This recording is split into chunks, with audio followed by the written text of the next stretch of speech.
Good morning, good afternoon, or good evening. Thank you for joining me once again for one of these Magic the Gathering box openings.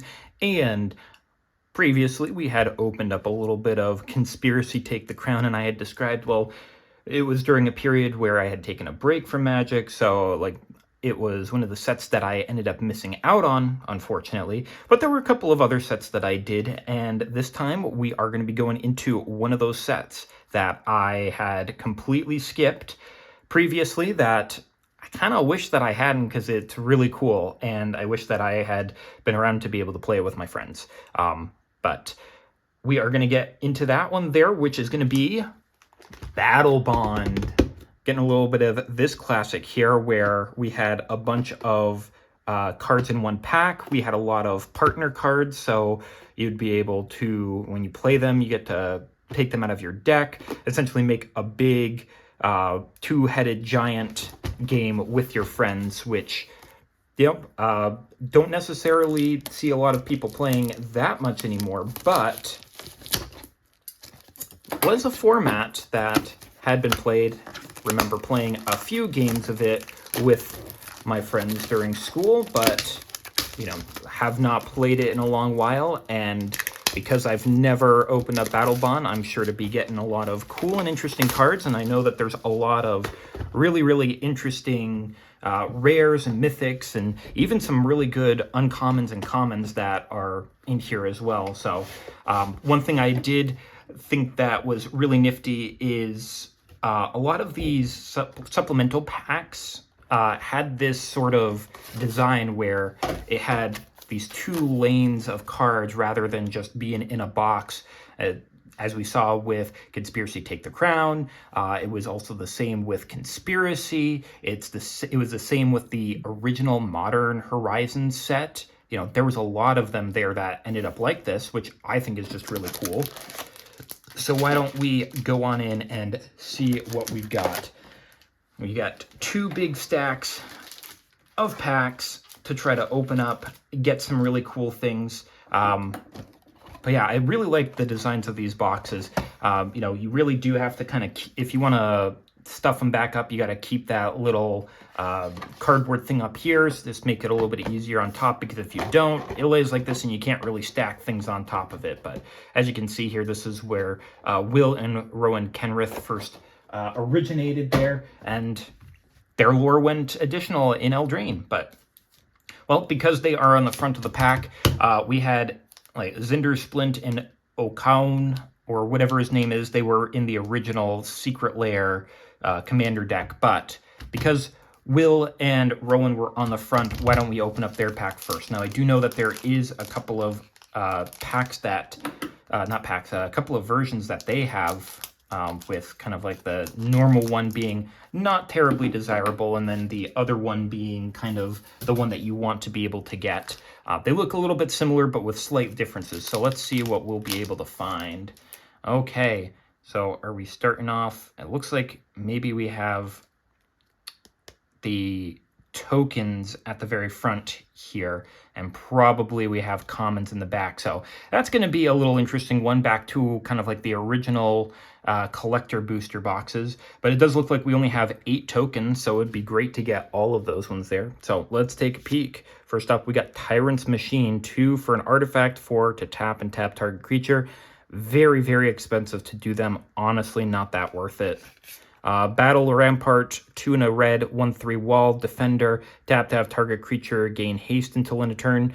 It's a bit of a trade-off there. Defender, keep it up to be able to defend, but honestly, as a 1/3 for 3 mana, it's not that great of a defender, so being able to consistently give one creature haste each turn might be okay, but there are definitely better ways to go about that now. Huddle Up. Oh, looks like they're definitely doing some plans. 2 and a blue for a sorcery. Assist. Another player can pay up to 2 of the spell's cost. Well, okay, that's nice. 2 target players each draw a card. Well, two-headed giant, that's kind of nice. Are you sure this is going to work as well? No, but if it does, it's going to be spectacular. Okay. Nowadays, you could do it with Commander, but you probably don't want to do that unless you have something that prevents your opponent from drawing, or or whatnot there. You could also just be like, hey, you know, like, I want to play this huddle up there. If whoever pays the 1 mana gets a card or something like that. You know, try to figure it out like that. Charging Rhino, seen this one before. 3 and double green for Rhino with a 4/4. Can't be blocked by more than 1 creature, so you got to be careful because they're going to be charging at you, and you can't be like, oh, you know, I'm going to chump block with multiple things. Nah, can't do that. Soaring Show Off. 2 and a blue for a 2/2 bird warrior with flying. When it ETBs, each player draws a card. Okay, so a little bit of group hug there. Jungle Wayfinder, 2 and a green for a 3/3 elf warrior. When it enters the battlefield, each player can search for a basic land, reveal it, put it in their hand, and then shuffle. Okay, I would imagine that there's a lot of group hug in this because of how it works. We've seen 2 cards with it. Reckless Reveler, 1 and a red for a 2/1 satyr with pay red, sack it to destroy target artifact. Okay. Now, I wonder if it's been in other things, because it talks about the god of Theros and Xenagos, so it feels like it would have been a Theros card, but this is not taking place on the Battlebond plane, which I don't even know what it's called, but, I mean, it definitely looks Theros-themed, which is a bit strange, but, you know, if you've got some sort of deck that revolves around wanting to sacrifice your own things, like aristocrats, or reviving a lot of things because paying 1 red mana to destroy an artifact whenever you want to is fine. Watercourser, another kind of classic reprint. 2 and a blue, 2/3 elemental. You can pay a blue to have it get +1, -1 until end of turn, so you can make it a bit bigger if you want to. Lightwalker, 1 and a white, 2/1 human warrior, has flying as long as it has a +1/+1 counter on it. Okay, so it's just a few reprints here because this is from Tarkir and wouldn't really make much sense here. Eye Blight Assassin, 2 and a black for a 2/2 elf assassin with, when it ATBs, target creature an opponent controls gets -1/-1 until end of turn. Okay, you know, just one little tick on it there. Assassin Strike, 4 and double black for a sorcery, destroy a creature, its controller discards a card. It's a little bit much to do a destroy creature and discard a card. You know, you can get 2 separate cards that do it. I understand it's on one, but you're paying probably 50% more, if not 100% more, to be able to do both of those effects on one card, which just doesn't make it worth it. Beast Within, okay, so here's one of our good ones, a very good classic removal of 2 and a green for an instant, destroy target permanent. Its controller creates a 3/3 green beast creature token. As we said before when we've got this in other ones, it's very good for being able to get rid of anything, so not just a creature, you know, not just an artifact. Like, you can get creature, artifact, planeswalker, you can get enchantments, you can get lands that are being difficult. Like, there's a lot of things that you can hit with this that, if you really want to, like, you get rid of good things. So that's a good pickup for an uncommon. And Dinrova Horror, 4, a blue and a black for a 4/4 horror with, when it ETBs, return target permanent to its owner's hand, then they must discard a card. You know, it's a 4/4, but the bounce effect is nice, but if they don't have a blank hand, you don't necessarily make them discard that card. So, you know, it's kind of meh. And I think this is our rare. Angelic Chorus. Okay, this is a brand new one for me. 3 and double white for an enchantment. Whenever a creature enters the battlefield under your control, you gain life equal to its toughness. Ooh. Okay, so a few things. 1, life gain, so good in various different decks, like my Hope Estine deck, to be able to put it in something like a Toughness Matters deck, because, you know, maybe you don't necessarily need the life gain per se, but I mean, having a lot of creatures that have 5 or more toughness that you're putting out for cheap just to get a lot of extra life seems pretty darn good.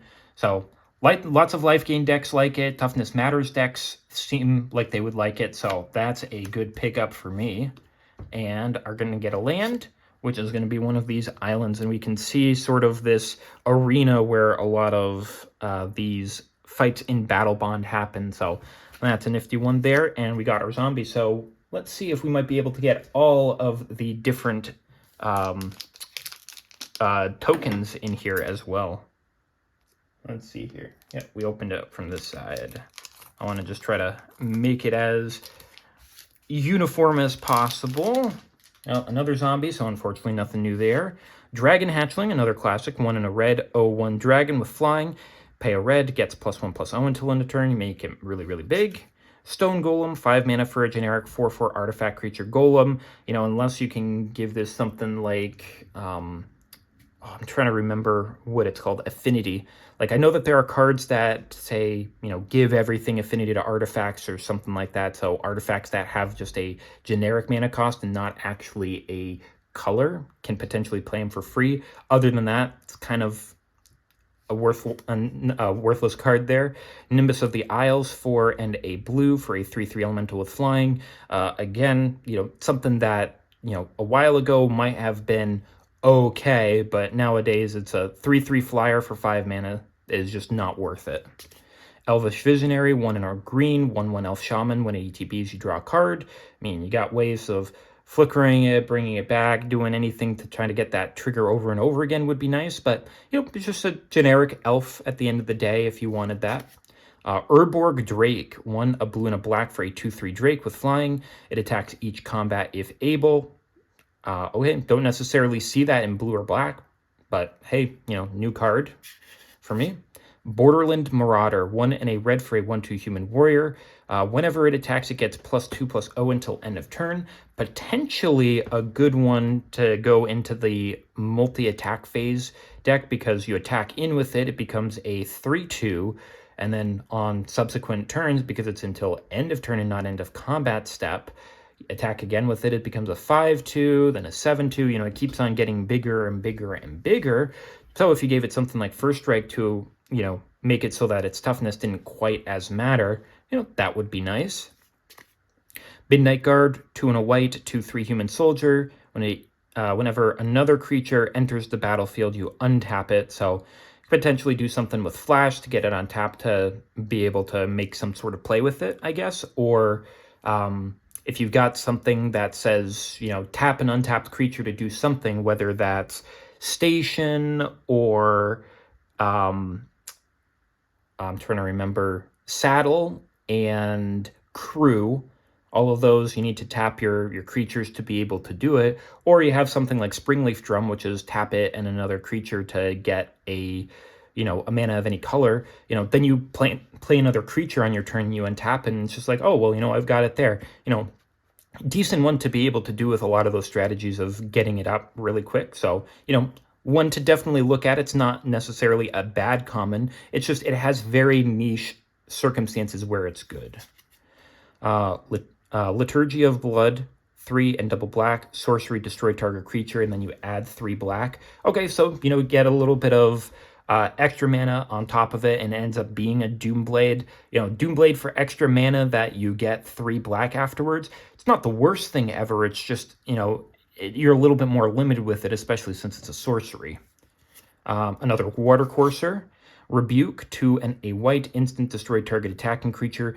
Honestly, we've gotten so many of these now. Like, it's nice to get this artwork and this card, but we have better cards with the same effect that do it for, I think, 1 mana, because it's a restriction. It's not just destroy target creature, it's attacking creature. So with the extra, you know, hoops that you have to jump through, it's not even attacking or blocking. There are some that are, I believe, 1 mana now that are destroy, attacking or blocking creature. So, Dragon's Breath, you know, this is a nifty little reprint there. It's nice to see it on a board to be like, oh, you know, like, here he is just going out and breathing fire. 1 and a red for enchantment aura. You enchant a creature, it gets haste. You can pay a red to give it fire breathing, so enchanted creature gets +1/+0 until end turn. Whenever a creature with converted mana cost 6 or greater enters the battlefield, you may return Dragon Breath from your graveyard to the battlefield attached to that creature. Interesting. So you could potentially have this in a deck where you have a lot of creatures that have maybe power and toughness, or not power and toughness, CMC 6 or greater, like even just a dinosaur deck potentially, you know, have a have a deck with like Galta or something where it's just, it's like, oh, I play this 12/12 creature for only 2 mana, and then it's like, oh, well, I had Dragon Breath in my graveyard, so because it's a CMC 12, I get to bring it out and put it onto it for free, and it gains haste. That's also not too bad there. Being able to bring it back from the graveyard is nice. Juggernaut is a very original classic there. 4 mana for a 5/3 artifact creature Juggernaut. Attacks each combat if able and can't be blocked by walls. Just got this massive grinding mouth inside of it there, a little bit spooky. And we're going to have Quest for the Gravelord. I forgot that there were quests in here from, I think this was Zendikar. But quests were an interesting one. They used to be a lot stronger. They've definitely gotten weaker with, stronger cards coming out with, obviously, the power creep. But 1 black mana for an enchantment. Whenever a creature dies, you can put a quest counter on it and then remove 3 quest counters from this and sacrifice it to get a 5/5 black zombie giant creature token, which, to be fair, play for 1 black mana in a deck that revolves around killing a lot of your opponent's creatures or sacrificing your own for an aristocrat strategy, and it's like it can come out pretty quickly there. So, it's not the worst thing ever. Quests aren't bad per se. It's just they've been outclassed by other things. So, you want a slower, low-powered deck, definitely be able to put this in. It's a decent one there. And our rare is going to be a Mindblade Render. Looks a little bit like Liliana. 1 and a black for a 1/3 Azra Warrior. Whenever your opponents are dealt combat damage, if any of that damage was dealt by a warrior, you draw a card and lose 1 life. Okay, so you could potentially put this in a warrior deck. So being able to attack in with it there, being able to get just an extra card draw on a turn is not necessarily all that bad. Now, the thing is, I believe based off of how it's worded, whenever your opponents, that means that you could only potentially draw 1 card, because it's not whenever a opponent or whenever an opponent that's dealt damage. So I think that you can only get 1 card draw off of it. And our land is going to be another one of those nice islands. And again, one of the big things is this is from when foils were harder to get, so anytime we get a foil in these is going to be really nice. I know that we got that stunt double in Conspiracy Take the Crown, which I was like, oh, it's a copy effect, it's decent, and then ended up seeing that, like, oh,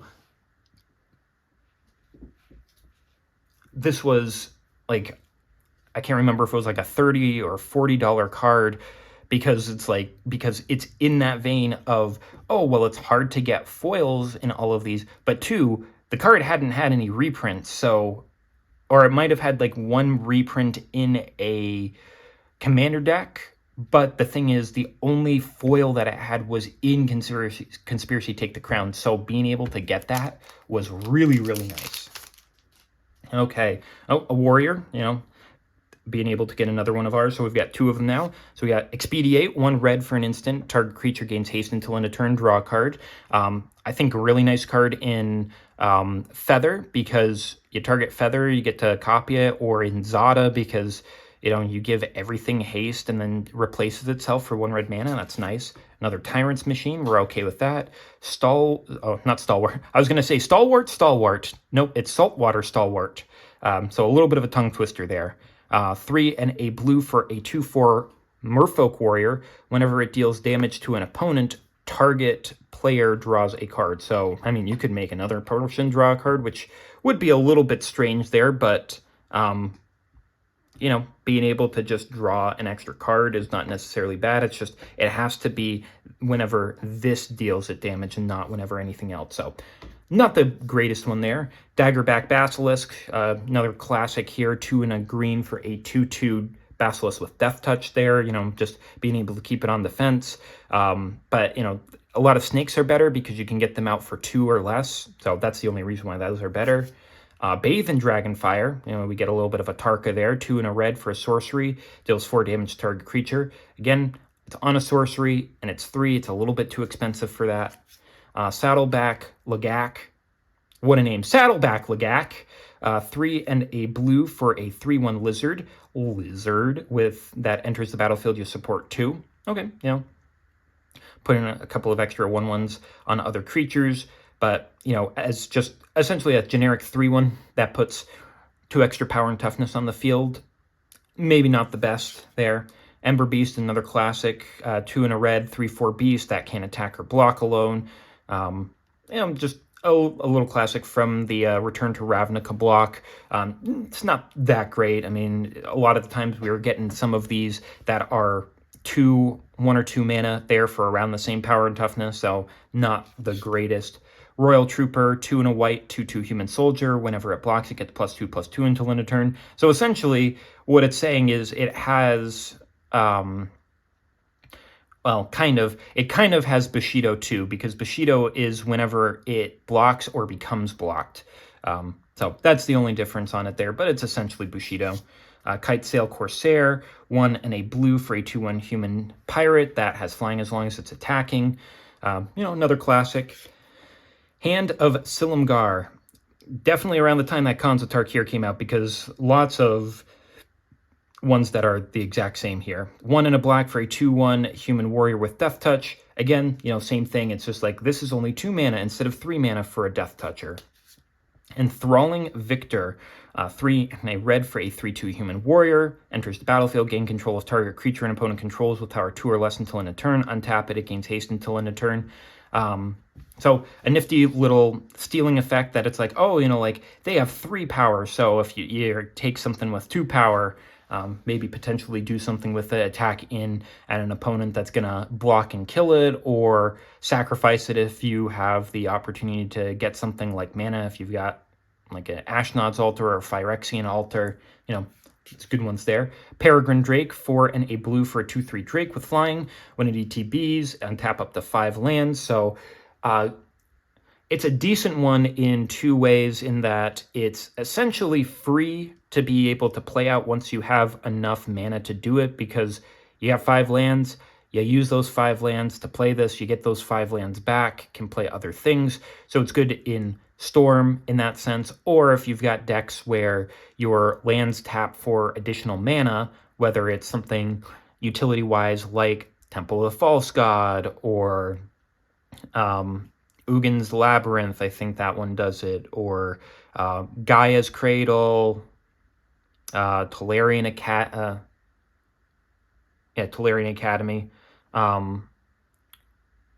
or Cabal Coffers. You know, there's a lot of ones that tap for extra mana. Even your bounce lands that tap for double mana there are good targets with this, because you get more back for it. So not that bad.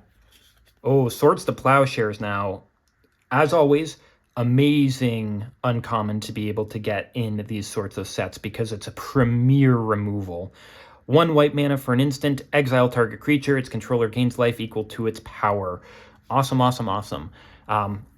As always, between this one and Path to Exile, this is the better one. Path to Exile, they ramp because of it. With this one, they just gain a little bit of life. Life is kind of an easy resource for you to get through, whereas making them ramp kind of puts them essentially a turn ahead of where they would be. So it's decent to run both of them, but if you can use one of them, Swords to Plowshares is definitely the better of the two to be able to use, but always, always, always good to get one of those. And we're on to our rare, which is going to be Spire Garden. Okay, so this is where the introduction of the lands that enter untapped if you have 2 or more opponents started in this set here, and then they expanded onto it into sets that had more commander elements to it. But it's nice to get the original Spire Garden. Would be really nice to get all of the original ones, but yeah, you know, these are the lands that you definitely want to be able to see. You definitely want these to be coming up, because these are kind of some of the best.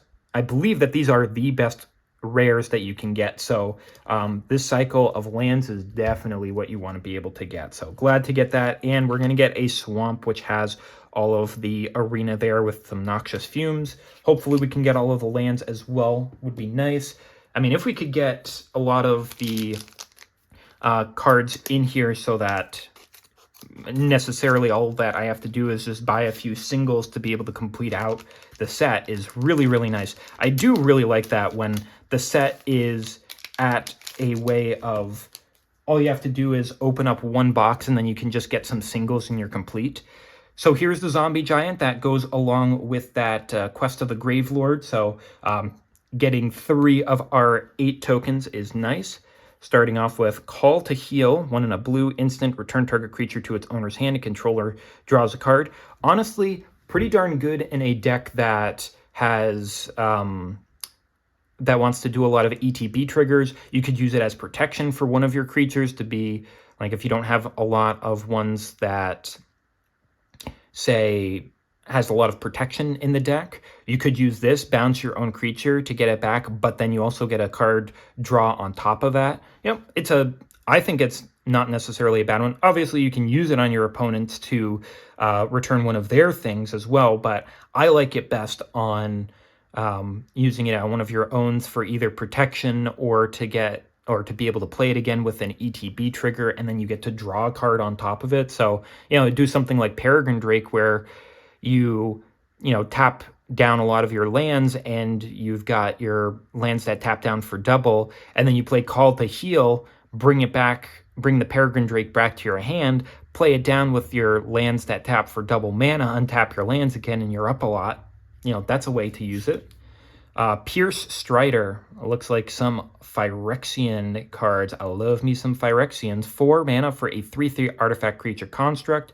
When it enters the battlefield, target opponent loses 3 life. Okay, just kind of your classic, get it in, do some damage there, but otherwise not super amazing. I mean, if there was a way to continuously like play it and sacrifice it to be able to play it from your graveyard again infinitely, that'd be great, because then it's like, oh, if you got it with, affinity, give all of your stuff affinity for artifacts and you are able to play stuff for free from your graveyard for the turn or something like that, and be like, oh yeah, for 0 mana I bring this in, hit someone for 3 damage.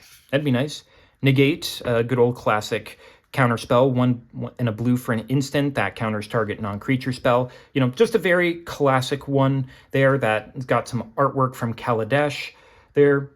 I really like the technology that they've got from Kaladesh. It looks really cool. Giant Growth, another classic, 1 green for an instant. Target creature gets +3/+3 until end of turn. I've got this artwork, just not in this set, but yeah, good classic card. Always like those. Pathmaker Initiate from Amonkhet, 1 and a red for a 2/1 human wizard with tap. Target creature with power 2 or less can't be blocked this turn. So you got something that needs to get in, and it does something like, I know that there are some assassin tokens that I believe Vraska gets in one of her planeswalkers that when they deal combat damage to an opponent, it kills them, or something that when it attacks in, it gets to draw a card, or maybe has double strike and then you pump it up afterwards. There's a few different ways that you could utilize this if you want to on something that's small. Not that bad. Riptide Crab. We like our crabs. 1, a white and a blue for a 1/3 crab with vigilance. When it dies, you draw a card. Oh, it's almost a Solemn Simulacrum. 1 extra toughness, 1 less power, 1 less mana, and colored, and has vigilance, but it doesn't get the search for your basic land. But I've never seen that crab before, so I'll take it. Painful Lesson. 2 and a black for a sorcery. Target player draws 2 and loses 2 life. Not that bad. We've got, a little bit better things like Sign in Blood, which does the exact same thing. It's more limited because it's 2 black, but it's 1 less mana to cast. So potentially, it allows you to play it a little bit broader, but it costs an extra mana. Pacifism, the classic that we've seen, 1 and a white, enchantment aura, you enchant a creature, they can't attack or block. Nowadays, we want things that make them lose their abilities or can't activate abilities. So it's just more of the generic baseline of it, but we've got other ones that are even better. But, we'll always take ones from the set to help complete it out. Fan Favorite, 3 and a black for a 2/2 human rogue with assist. You can pay 2 mana to have Fan Favorite get +1/+1 until end of turn. Any player can activate this, so if you're like, hey, I can kill this person if you give me 1 extra power and toughness, maybe they'll go along with it. Trumpet Blast, 2 and a red, instant attacking creatures get +2/+0 until end of turn. Good go wide board, attacking in type of deal that we've seen in Tarkir, but we've seen it plenty of times in reprints. Karametra's Favor, 1 and a green for an enchantment aura. Enchant a creature. When it ETBs, you draw a card, and the enchanted creature has tap, add 1 mana of any color. Now, this is the one that would go well with that Midnight Guard that we got earlier. It's enchanted creature has tap, add 1 mana of any color. You tap the Midnight Guard, you get the mana, you play another creature, it untaps it, and you've got another extra mana. So it is something that you can do with it. And we've got Tavern Swindler, 1 and a black for a 2/2 human rogue with tap to pay 3 life, flip a coin. If you win the flip, you gain 6 life. If you've got, like with the Zindel Split and Occam deck where it's dealing with a lot of Krark Thumb effect, sure, do that, but it's, oh boy, you don't necessarily want to do that a whole ton. Get unlucky, and it's just like, whoops. Now, we have gotten 3 uncommons, and there are a few cards left in the pack, so I think we have a double rare pack, which is going to be one of these partner cards, I believe. So let's take a peek. Evil Twin. Oh, okay, so it's not one of those, so we've got a foil in this one. That's nice. Okay, but Evil Twin, another classic one that I used to use in one of my... gosh, I'm struggling with the names right now. Grixis deck there. 2, a blue and a black for a 0/0 shapeshifter with, you may have Evil Twin enter the battlefield as a copy of any creature on the battlefield except it gains pay blue and a black and tap, destroy target creature with the same name as this creature. So, you can play it out, maybe copy your opponent's commander, and as long as this is on the battlefield, you can just continuously get rid of their commander anytime you want to. So a little bit of a mean card there, but not played quite as much anymore. And we're going to get our land? No. Oh, it goes foil first and then land. Okay, Tamed Tactics. A common, so not necessarily quite as good there. 1 and a white for an instant. Up to 2 target creatures each get +1/+2 until end of turn. You get 2 life. Honestly, not that great of a card. And for our land, we get a mountain, which is showcasing all of the eruptions that they have on there, and obviously our zombie giant. Oh, darn, I thought we were going to get one of our partners there, but we still got plenty of packs left to go to be able to find them. I think we've seen all of the pack arts here. I think that there's just the 3 of Will Kenrith and Rowan. We've got this one with Zindel Split and Occam, and then we've got another one which had some mages on it, and it looks like, okay, we got another one of our tokens, so that's 4 of our 8 already. Spirit token with flying. So we'll probably have something that plays, then maybe, I can't remember the one from Innistrad that lets you do it and it has a flashback cost. Maybe that's in here. Night Market Guard, 3 mana for a 3/1 artifact creature construct. It can block an additional creature each combat. Okay, be able to protect a little bit more. Not the most amazing, but interesting. We've seen a lot of those. Crawl Warrior, 1 and a green for a 2/2 insect warrior. For 5 and a green, it gets +3/+3 until end of turn. Unless you've got a way to reduce that with, I can't remember if it's like Agassa's Soul Cauldron or something like that, really not worth doing.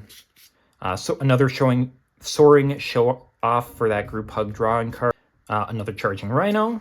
Another Reckless Reveler. Looks like we're getting some of the ones that we got before. Jungle Wayfinder. Augur Spree from Return to Ravnica. 1 a black and a red for an instant. Target creature gets +4/-4 until end of turn. Can use it as a removal spell. If you get in with a creature that has more than 4 toughness, you can deal an extra 4 damage.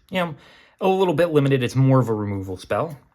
Rot Feaster Maggot, 4 and a black for a 3/5 insect. ETBs, exile target creature card from a graveyard. You gain life equal to its toughness. So maybe originally might have been a good one there for a little bit of graveyard hate.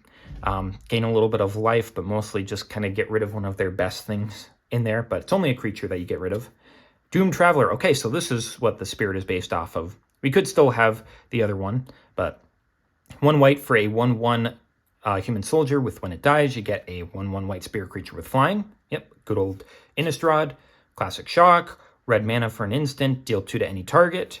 And Fumble. 1 and a blue for an instant. Return target creature to its owner's hand. Gain control of all auras and equipment that were attached to it, then attach them to another creature. Oh my goodness, that is really good. I didn't know about that one.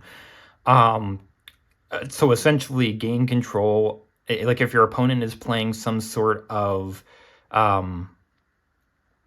Voltron commander or in that deck, or maybe they even just have a good aura or equipment on a creature that you're like, man, I wish that I had that one, to be able to then say like, nah, not only do you get the creature returned to their hand and they have to replay it, to then be like, oh, you know, like all of that stuff that you did with the equipments there, like I get all of them instead. That's a good one. I hope that we can get some more of those because this is a pretty decent card. Rush Blade Commander, black and a red for a 2/2 Azra Warrior with warriors your team controls have haste. I have not seen that before, but I mean, obviously playing 2-headed giant counts as your team, so but that's an interesting one. But essentially giving all of your warriors haste, you know, be able to help out in a haste deck, but specifically, you know, only warriors get affected by it. And I can't, is this another uncommon? Yes, Jubilant Mascot. Oh, the Homunculus. 2 and a white for a 1/1 Homunculus. Beginning of combat on your turn, you may pay 3 and a white. If you do, support 2. I mean, if you can lower that cost down, being able to pay 1 white to gives a couple of extra is good. If not, it's a little bit too expensive, and our rare is going to be, is going to be a mythic. This is going to be the introduction of Najeela the Blade Blossom. 5-color commander because it's got 5 colors in its ability cost. Nice, nice, nice. Good to get that one. First mythic of the pack, or I guess box. 2 and a red for a 3/2 legendary human warrior. With whenever a warrior attacks, you may have its controller create a 1/1 white warrior creature token that's tapped and attacking, and you can pay 1 of each color to untap all attacking creatures. They gain trample, lifelink, and haste until end of turn. After this phase, there is an additional combat phase. Activate this ability only during combat. Interesting. So, So what I'm thinking is that if I wanted to, I could make my, because there have been a couple of cards where I'm like, you know, like it seems like red is the best color for the extra combat phases, but there are other ones where it's like, man, I wish that I had like these other colors in it. And I was like, I kind of want to just stick with a, you know, 2-color deck at max, but potentially I could have Najeela as the commander and have it as a secret 5-color deck where it's mostly just 2 colors of, I think it's like red and green or red and white. It's one of those, or red and black. It's not red and blue. I know that. But use that to get all of do the extra combat phases in it, and have Najeela as the commander, you know, give them all trample, lifelink, and haste. It doesn't make any sense for all attacking creatures to have haste. I guess maybe for these 1/1 white warrior creature tokens, which stacks as well. So if you get multiple attack steps and you have these warriors attacking in, you get extra ones. Actually, that's not too bad there. And I think a lot of those ones that might give extra combat steps, or ones that get some bonuses from them, might also be warriors. So getting a lot of extras would be pretty darn cool. So that is definitely one to keep in mind as the commander. 5-color deck that's secretly just a 2-color deck, but you've got a lot of things in it, like you could put in, you know, dual lands that are some of the extra colors. You could put a triome or 2 in there depending on which one it is, but you could have a lot of filter lands in it. I'm just trying to think, you know, a lot of the ones that tap for any color would also be nice. Maybe not necessarily, you probably don't need something like the chromatic lantern if you're only going to be paying like 3 colors or whatnot there mostly. But, you know, something to keep in mind. And a plains version, which looks very peaceful, very open for people to be able to have at themselves. So we've gotten 4 different lands and 4 different creatures. Okay, very nice getting our Najeela. I don't believe that I've gotten one of her before, so that's actually a big pickup for me to be able to use one of her. And get another warrior, so nothing new there. Sparring Mummy, okay. 3 and a white, 3/3 zombie. When it ETBs, untap target creature. Kind of meh. Lightning Talons, 2 and a red for an aura enchantment. Enchant creature, they get +3/+0 and first strike. I mean, the first strike is fine, on that Marauder that we saw there, giving it +3/+0 and first strike would be good, keeping it at a 5/2, and then when it attacks and it gets the 7/2 extra combats, just keeps on getting bigger. And I mean, if you had the Najeela out there as well with the attacks, giving it trample and lifelink is really going to hurt. Lead by example, 1 and a green for an instant that just supports 2, get 2 +1/+1s out there, okay. Impulse, 1 and a blue, instant, load the top 4 cards of your library. 1 of them goes in the hand, the rest go on the bottom of your library in a random order. Pick the best of the top 4 cards that you got. Is decent. Earth Elemental, 3 and 2 red for a 4/5 Elemental. That's all it is, so it kind of isn't. It's pretty darn bad. Eager Construct, 2 for a 2/2 artifact creature construct. When it ETBs, each player may scry 1. A little bit of that group hug effect there. Another Lightwalker, another Eyeblight Assassin, Shoulder to Shoulder, 2 and a white for a sorcery, support 2, draw a card. So it's 1 extra from Lead by Example, except you just replace this one there. So, still not that great. Inner Demon, interesting, 2 and double black for an enchantment aura, enchant creature. Enchanted creature gets +2/+2, has flying, and is in a demon in addition to its other types. When Inner Demon enters the battlefield, all non-demons get -2/-2 until end of turn. All right, so if you've got like a demon tribal, that's nice.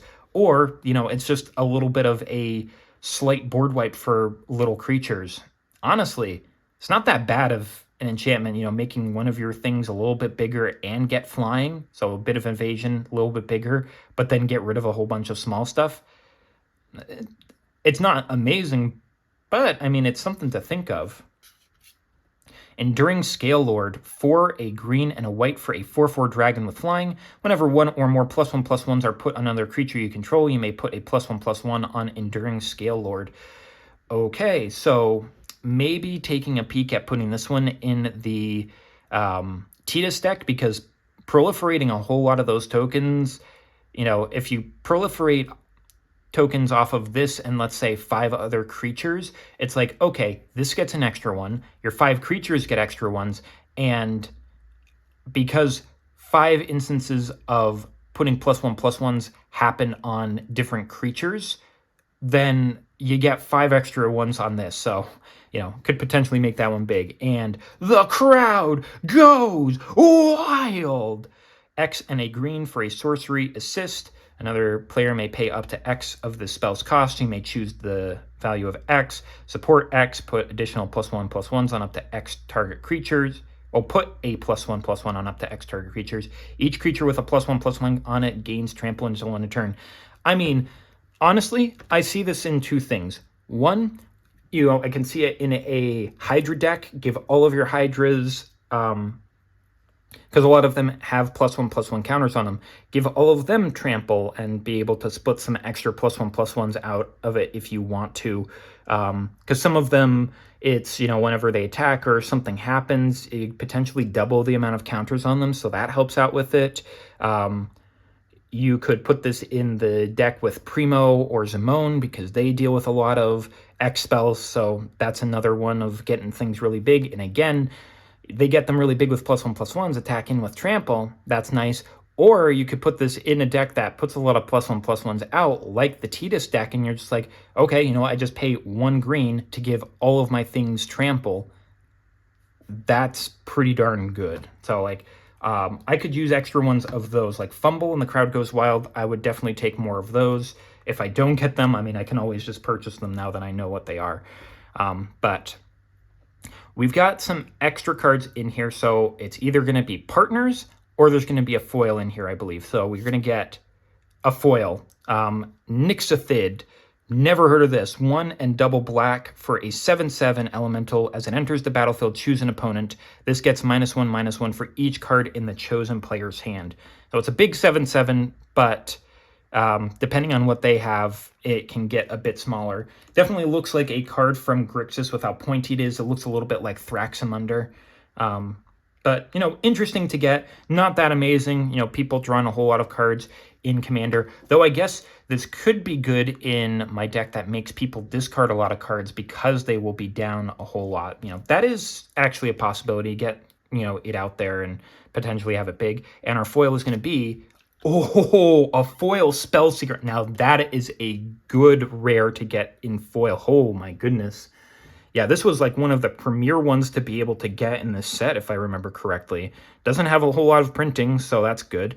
2 and a blue for a 1/1 human wizard. ETBs, you may search your library for an instant or sorcery card with converted mana cost 2 or less.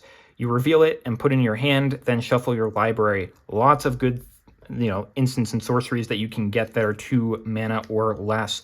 And that also helps with any X spells, because X spells have CMC of whatever the non-X in it is. So this Crowd Goes Wild is technically a CMC 1 card, so you could potentially get that if you wanted to. Plenty of good instants and sorceries that are like that. And to get this one in foil, now that is nice. So we'll absolutely take that one. Thank you very much. Ooh, great one there. And we get a forest. Okay, so I think we have one of each of the different types of lands in here. Ooh, we are getting some good things there. I've definitely pulled out the 3 best ones, but we've got some good uncommons too. Like, I'm not going to mess around about that. Midnight Guard also, has some decents as a common card. Another zombie. Looks like we definitely like zombies in this set. Daggerdrome Imp, 1 and a black for a 1/1 imp with flying and lifelink. Not that great. Consulate Skygate, 2 mana for an 0/4 artifact creature wall with defender and reach.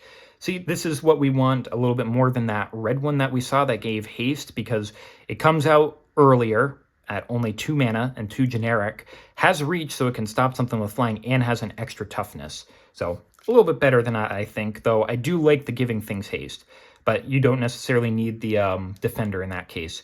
Charging Binox because it's got that assist ability, 7 and a green for a 7/5 beast with assist and trample. Not that great. I mean, it's not power and toughness are not greater than its mana cost, not worth playing. Spellweaver Duo, 6 and a blue for a 4/4 human wizard with assist. When it ETBs, you may return target tapped creature to its owner's hand. A little bit too expensive for that one as well, but it's got that assist. Bull Rush Bruiser, 3 and a red for a 4/3 Minotaur Warrior. Whenever this attacks, if your team controls another warrior, it gets first strike until end of turn. Decent in a warrior deck there, but we've got other things that I would probably put in. Combo attack, 2 and a green for sorcery, 2 target creatures your team control each deal damage equal to their power to target creature. So a little bit of removal there. It's 2 of your creatures there, so you could get rid of a little bit of a bigger thing. Wish it was only 2 mana, though, but Bloodborne Scoundrels, 5 and a black for a 4/4 vampire rogue with assist. When it ETBs, target opponent loses 2 and you gain 2. They look really cool. Like super edgelord, a little bit of a Drukhari aspect to them. Very, very cool looking. Claustrophobia. I was actually thinking of putting this one in the art of my Ikoria box opening that we recently did, because he was screaming as if running, and I was going to put him in one of the corners as if he was running away, but I couldn't really get a good image of it, unfortunately. 1 and double blue for an enchantment aura, enchant creature. When this ETBs, you tap target creature. The enchanted creature doesn't untap during its controller's untap step, so if it's got an untap ability, it's nice, but it's probably just better to remove its abilities. Champion of Erishan, 3 and a white for a 3/2 Hound Warrior with lifelink. It's been very vastly outclassed now. Doomed Dissenter, 1 and a black for a 1/1 human with when it dies, you create a 2/2 black zombie creature token. That's where a lot of these zombies are coming from, I guess. Bold Weir Intimidator, a very interesting one. 5 and double red for a 5/5 giant warrior with cowards can't block warriors. Don't really see much in terms of the coward type. I think maybe Norin the Wary is a coward type. 1 red for target creature becomes a coward until end of turn, so essentially can't block your stuff. And pay 2 and a red for target creature becomes a warrior until end of turn, so if something isn't a warrior, you can make it unblocked by your opponent's things, which is because it costs so much to do all of that stuff. Soulblade Renewer, 4 and a green for a 2/2 elf warrior with partner with Soulblade Corruptor, so that's what should be next here. When the CTBs, you support 2. So big thing about that partner is when this ETB's target player may put Soulblade Corruptor into their hand from their library, then shuffle. And perfect, we did get a Soulblade Corruptor. There we are, the partners. They were just roommates, just roommates. 4 and a black for a 3/3 human warrior. Partner with Soulblade Renewer with Death Touch. Whenever a creature with a +1/+1 counter on it attacks one of your opponents, it gains Death Touch until end of turn. Okay, interesting one to be able to put in a deck that has +1/+1s. Can't put it in the Tidus deck because it doesn't have any black in it, but interesting if you get a deck with +1/+1s in it. Nifty one to be able to do it, and our rare is going to be a Core Spirit Dancer. Here's one of those things that you'd want to target with Fumble because it's got that Voltron-y style to it. 1 and a white for an O2 Core Wizard that gets +2/+2 for each aura attached to it, and whenever you cast an aura spell, you draw a card. So you can make it really, really big with a whole of your things. If you've got something like Hexproof and Indestructible on it, it's very, very difficult to get rid of it. There, I had a friend who had a deck that dealt with a lot of auras where that was the big creature to get from it. But yeah, I'll certainly take it since I didn't have it, and we got another island with our Zambi. So glad to finally get some partners, but let's see if we can get some legendary partners as well. Still only have 1 mythic as well, so hoping to get some more of those if we can. Would love to get some of the big ones, like I think Doubling Season, Land Tax are in here. Another warrior, nothing new there. Another Battle Rampart. Hexplate Golem, 7 mana for a 5/7 artifact creature golem. Classic from, I'm trying to remember, because it became Mirrodin, but it was originally called something else that I can't quite remember. It's like when Karn originally created the plane. He named it something. Like, it's on the tip of my tongue, but I can't remember it. Primal Hunt Beast, or I guess. But thinking on it there is just there's not really much to do it. It's like the same one with the other one, that Strider, that Stride Piercer, something like that, where it's like, unless you've got a way to really reduce the cost to 0, it's just not worth it for a generic card. Primal Hunt Beast, 3 and a green, 3/3 beast with Hexproof. It's kind of outclassed. It's not that great anymore.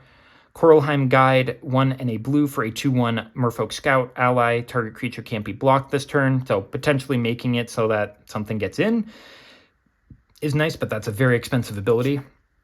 Wrap in Flames, 3 and a red for a sorcery. It deals 1 damage to each of up to 3 target creatures. They can't block this turn, so you can get rid of things if they're small, or you can make it so that their best things can't block, which is nice.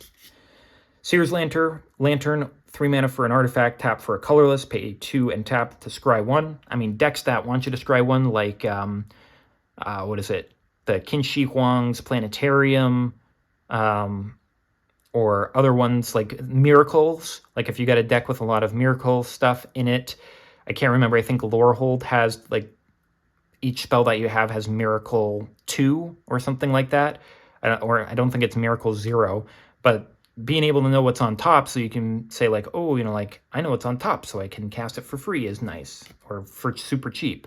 Screeching Buzzard, 3 and a black, 2/2 bird with flying. When it dies, each opponent discards a card.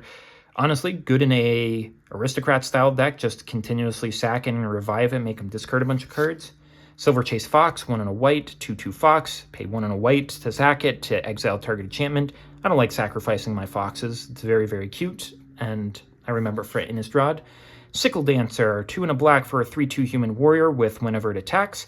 If your team controls another warrior, it gets +1/+1 until end of turn. Okay. Aura Champion. Aurora Champion. 2 and a white for a 3/2 elf warrior with whenever it attacks, if your team controls another warrior, tap target creature. Okay, get rid of a blocker. Hunted Wumpus. Now we saw the Hunted Nightmare in Ikoria, but this is, another hunted card. So it's like a cheap, it's cheap for what it comes out as, but your opponents get some sort of benefit. In this case, it's 3 and a green for a 6/6 beast that when it ETBs, each other player may put a creature from their hand onto the battlefield. That is not worth it whatsoever. You do not want your opponents playing stuff for free. Bring Down, 3 and a white for a sorcery assist. Destroy target creature with power 4 or greater. We've got, much better versions of these. It's going to go into the collection of being able to have it, but we've got better versions of those now. And either a foil or a partner. Oh, we are getting some legendary partners. Here we go. Getting Toothy Imaginary Friend. 3 and a blue for a 1/1 legendary illusion with partner with Pure Imaginative Rascal. And whenever you draw a card, you put a +1/+1 counter on a Toothy Imaginary Friend. So very good in drawing a lot of deck. And when it leaves the battlefield, you draw a card for each +1/+1 counter on it. So, it's in blue and Pure is in green. He's a green creature, so both of them could fit into a Tidus deck if you wanted to.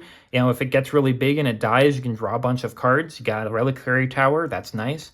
And it's going to partner up with Pure Imaginative Rascal. 2 and a green for a 1/1 legendary human that partners with Toothy Imaginary Friend. And if one or more counters would be put on a permanent your team controls, that many plus one of those counters is put on it instead. Very, very nice. So it acts, potentially like a hardening scales effect there. So actually, too, that would be decent in the Tidus deck there. So ones that I could potentially look at putting in to soup it up. I definitely don't mind that. Thank you very much. And another Swamp with the Warrior. Awesome. Definitely like those. Okay. So glad to finally get some extra ones of those. Let's keep on getting and finding some cool stuff because so far, pretty cool packs. Okay, Beast from the Beast Within. Now I believe that we have 5. Yeah, 5 different of the tokens. So we're on our way. Benthic Giant, 5 and a blue for a 4/5 giant with just hexproof. Really not worth it to play. It's just too generic now. Yoshin Soldier from early on Magic, 3 mana for a 1/4 artifact creature. Soldier with Vigilance, one of the things that I believe Urza created there. It's a classic, but it's just not going to do it nowadays. But I don't have one.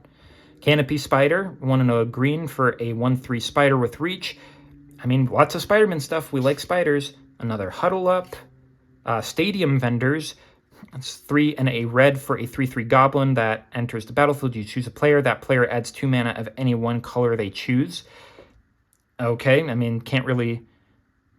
Oh, I guess you could technically choose yourself there, so it could refund 2 mana for you. Okay.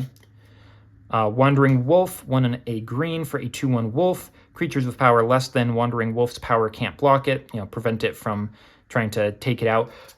Easy. But I'm just looking here with Stadium Vendors. If there is a way to get a blink deck with red in it, being able to have this blink in a bunch of times, just giving you extra mana is nice. Assassinate, a classic removal there. 2 and a black, sorcery, destroy target tapped creature. There's other better versions of it. Sky Streamer, 4 and a white for a 3/2 Griffin with assist and flying. Enters the battlefield. Target player gains 4 life. We're okay. It's not good enough there. Shambling Ghoul, 1 and a black, 2/3 zombie. Enters the battlefield tapped. I mean, decent enough with that, but enters the battlefield tapped. Isn't that great? We'll have to see. Zombies can generally be better. Another Tandem Tactics. We got that one as a foil. Aim High, 1 and a green for an instant untapped target creature, gets +2/+2, and reach until end of turn, which is nice. A little combat trick, make something a little bit bigger, block something with flying that they thought might not be able to block, sure.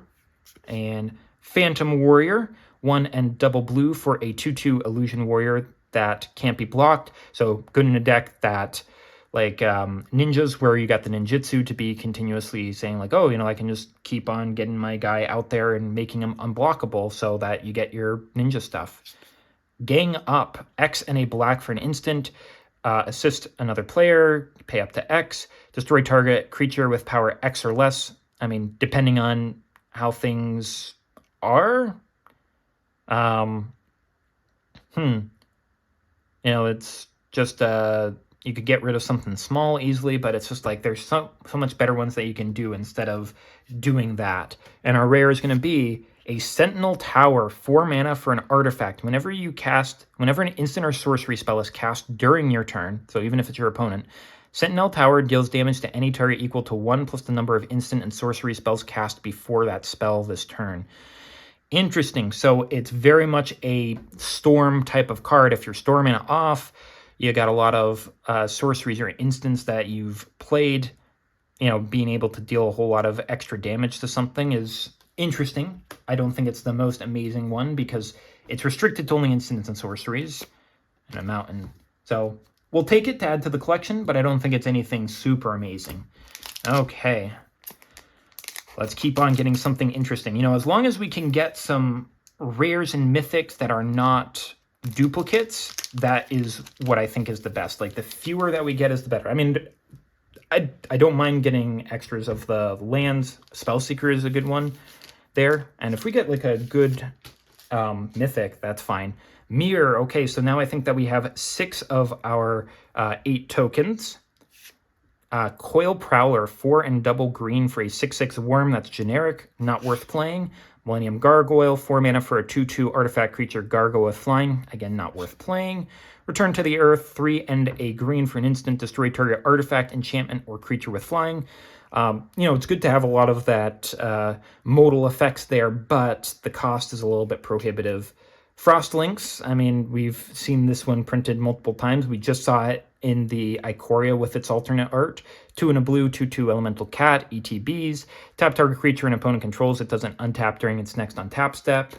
Borderland Marauder. You know, we saw this one before. Again, good for that extra attack step deck. Urborg Drake. Expedition Raptor, 3 and double white for a 2/2 bird with flying. ETBs you support 2. Not that great.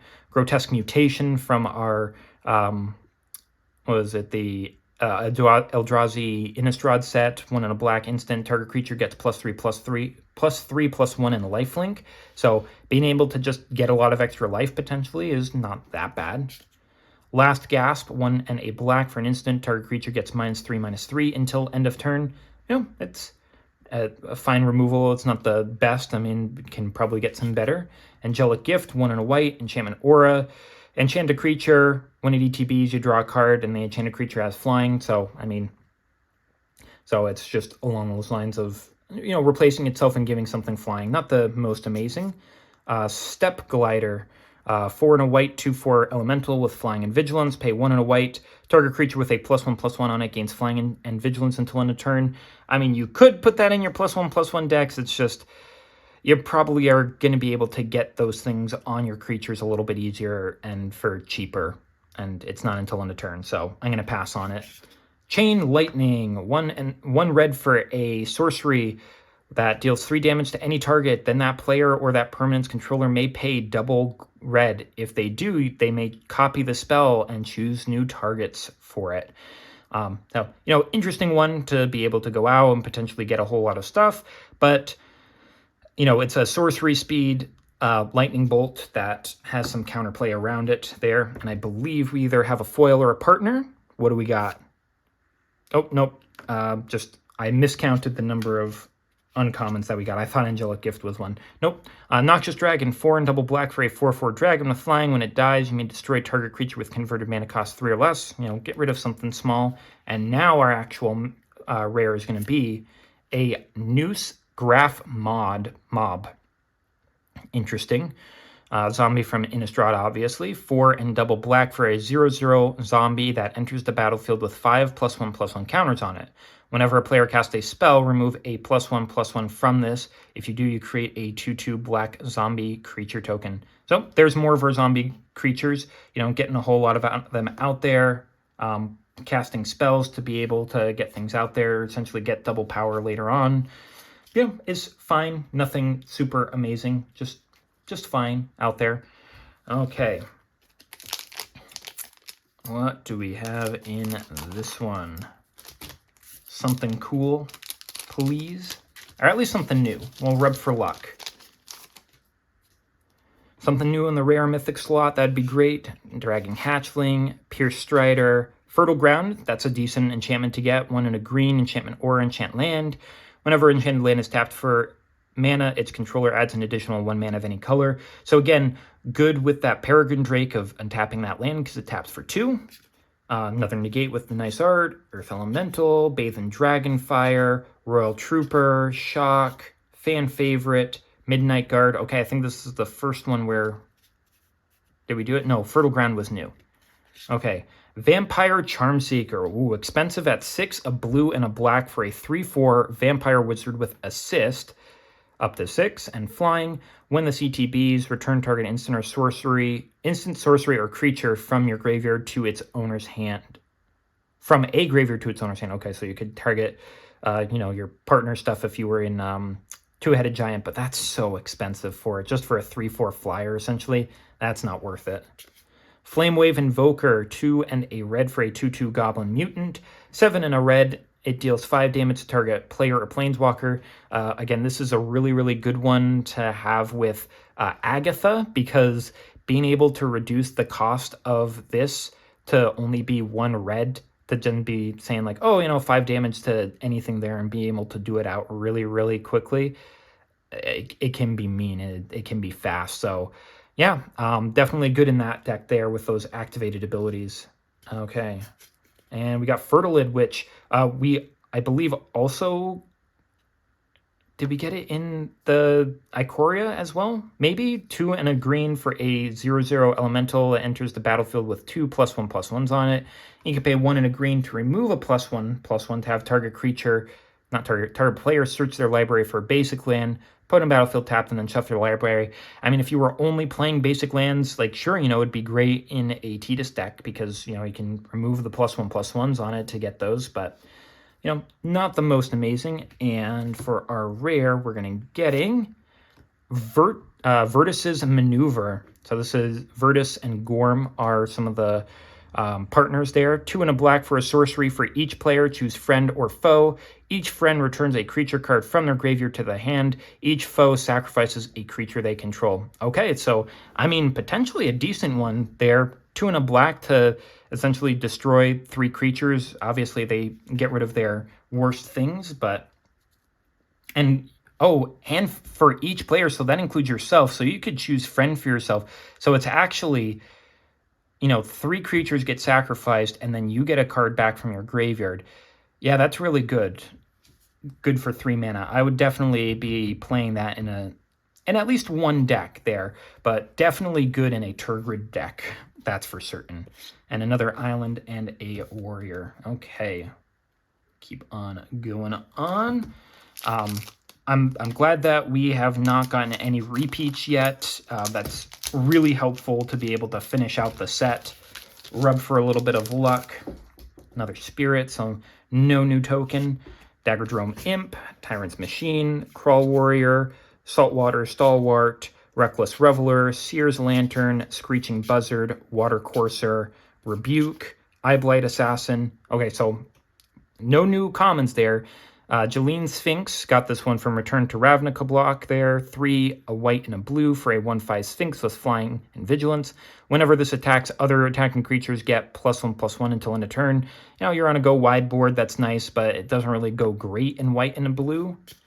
Out of Bounds, 3 and a blue for an instant with assist. Another player can help pay up to 3, counter target spell. It's just counter spell that costs 2 extra mana. That's just not worth it. Long Road Home, 1 and a white for an instant. Exile target creature. At the beginning of the next end step, return it to the battlefield under its owner's control with an extra with a +1/+1 counter on it. Okay, so a little bit of a protection for your own thing. ETB triggers there is good for it. So, that's an extra one that I could potentially put in it. And our rare is going to be Bountiful Promenade. Nice, nice, nice. Getting another one of our dual lands here. This one being the green and the white one. We'll absolutely take that. I think that there's only the original. I think there's only 5 in the original one. So we got 2 of them. I think that luxury suite, the red and the black one, is the best one to get. And red and black, and I think it's blue and black might be the other one. Maybe. I can't quite remember. And then it would be black and white would be the last one. But we'll see. And a forest for us. Forest. But, you know, I'm perfectly glad that we are getting some... we got multiple of the lands. We didn't get that in the Ikoria one, unfortunately. It would have been nice to get more than just one Triome. But getting 2 of these is great. I mean, getting more would be even better. Night Market Guard, Call to Heal, that one's decent. Charging Rhino, Impulse, Ember Beast, Herbor Drake, Claustrophobia, Doom Dissenter, Shoulder to Shoulder, Kiss of the Amesha. 4, a white and a blue for sorcery. Target player gains 7 and draws 2 cards. I'd have to see. I don't think that this will go great in Hope because it's way too expensive. It's like, yeah, you know, it's great that we get to draw 2 cards and you're gaining life, so you mill your opponents, but it's 6 mana for it. It's just not that great. Genesis Chamber, ooh, that's a good uncommon. 2 mana for an artifact. Whenever a non-token creature enters the battlefield, if Genesis Chamber is untapped, that creature's controller creates a 1/1 colorless mirror artifact creature token. So it works with your opponents as well, but if you are playing a deck that deals a lot with creating foods or treasures, clues, you know, anything of those sorts, this is an amazing card with it. Memnarch was the one that Karn created to look over the plane. Argentum, that was what it was called. It was called Argentum. Finally remembered it. But yeah, like this one here, along with Academy Manufacturer, is so good because Academy Manufacturer says, you know, if you would create a food, clue, or treasure token, I believe that's what it is, then you create the other 2 in addition to it. So it's like, oh, you create a clue, well, you also create a food, and you create a treasure token. But the big thing about this is another replacement. It's not a replacement effect. It's just whenever a non-token... Oh, no, okay, so I was thinking of tokens. No, I messed up with it. No, it's just you got to play a lot of creatures. So not as good as I thought it was, but still, you know, a decent one of being able to create extra guys that you can sacrifice for things. So very good in an Aristocrats deck where you might be creating a lot of non-token creatures to come in to get their effects. Then you get a token that you can sacrifice for stuff. That's nice. And I think we have either a rare or a partner in here. Slum Reaper, 3 and a black for a 4/2 horror. When enters this battlefield, each player sacks a creature. So it's got that Fleshbag Marauder effect there, you know, decent one. And what do we got? Partner or foil? Okay, so we got a foil. Well, we got Mind's Eye. Now, we recently got this one in the Felix the Cat secret layer. Definitely good to get more of these since I think that was the first one that I had. 5 mana for an artifact that whenever an opponent draws a card, you can pay 1 if you do draw a card. So you can keep up a little bit of extra mana on your turn after your turn so that you can, whenever they draw a card, even if it's the first one of their turn, you draw one. Honestly, I think pretty good in a deck that has Seedborn Muse in it or anything that... is able to do that. So if you were able to put something like that Midnight Guard that had the tap to add a mana, you know, honestly a good one for this to be in it as well. Like if you were doing a little bit low power, because it's like, oh, I have this one out there, and it's like, oh, you would draw a card. Well, my guy is untapped, so I can tap him to draw a card.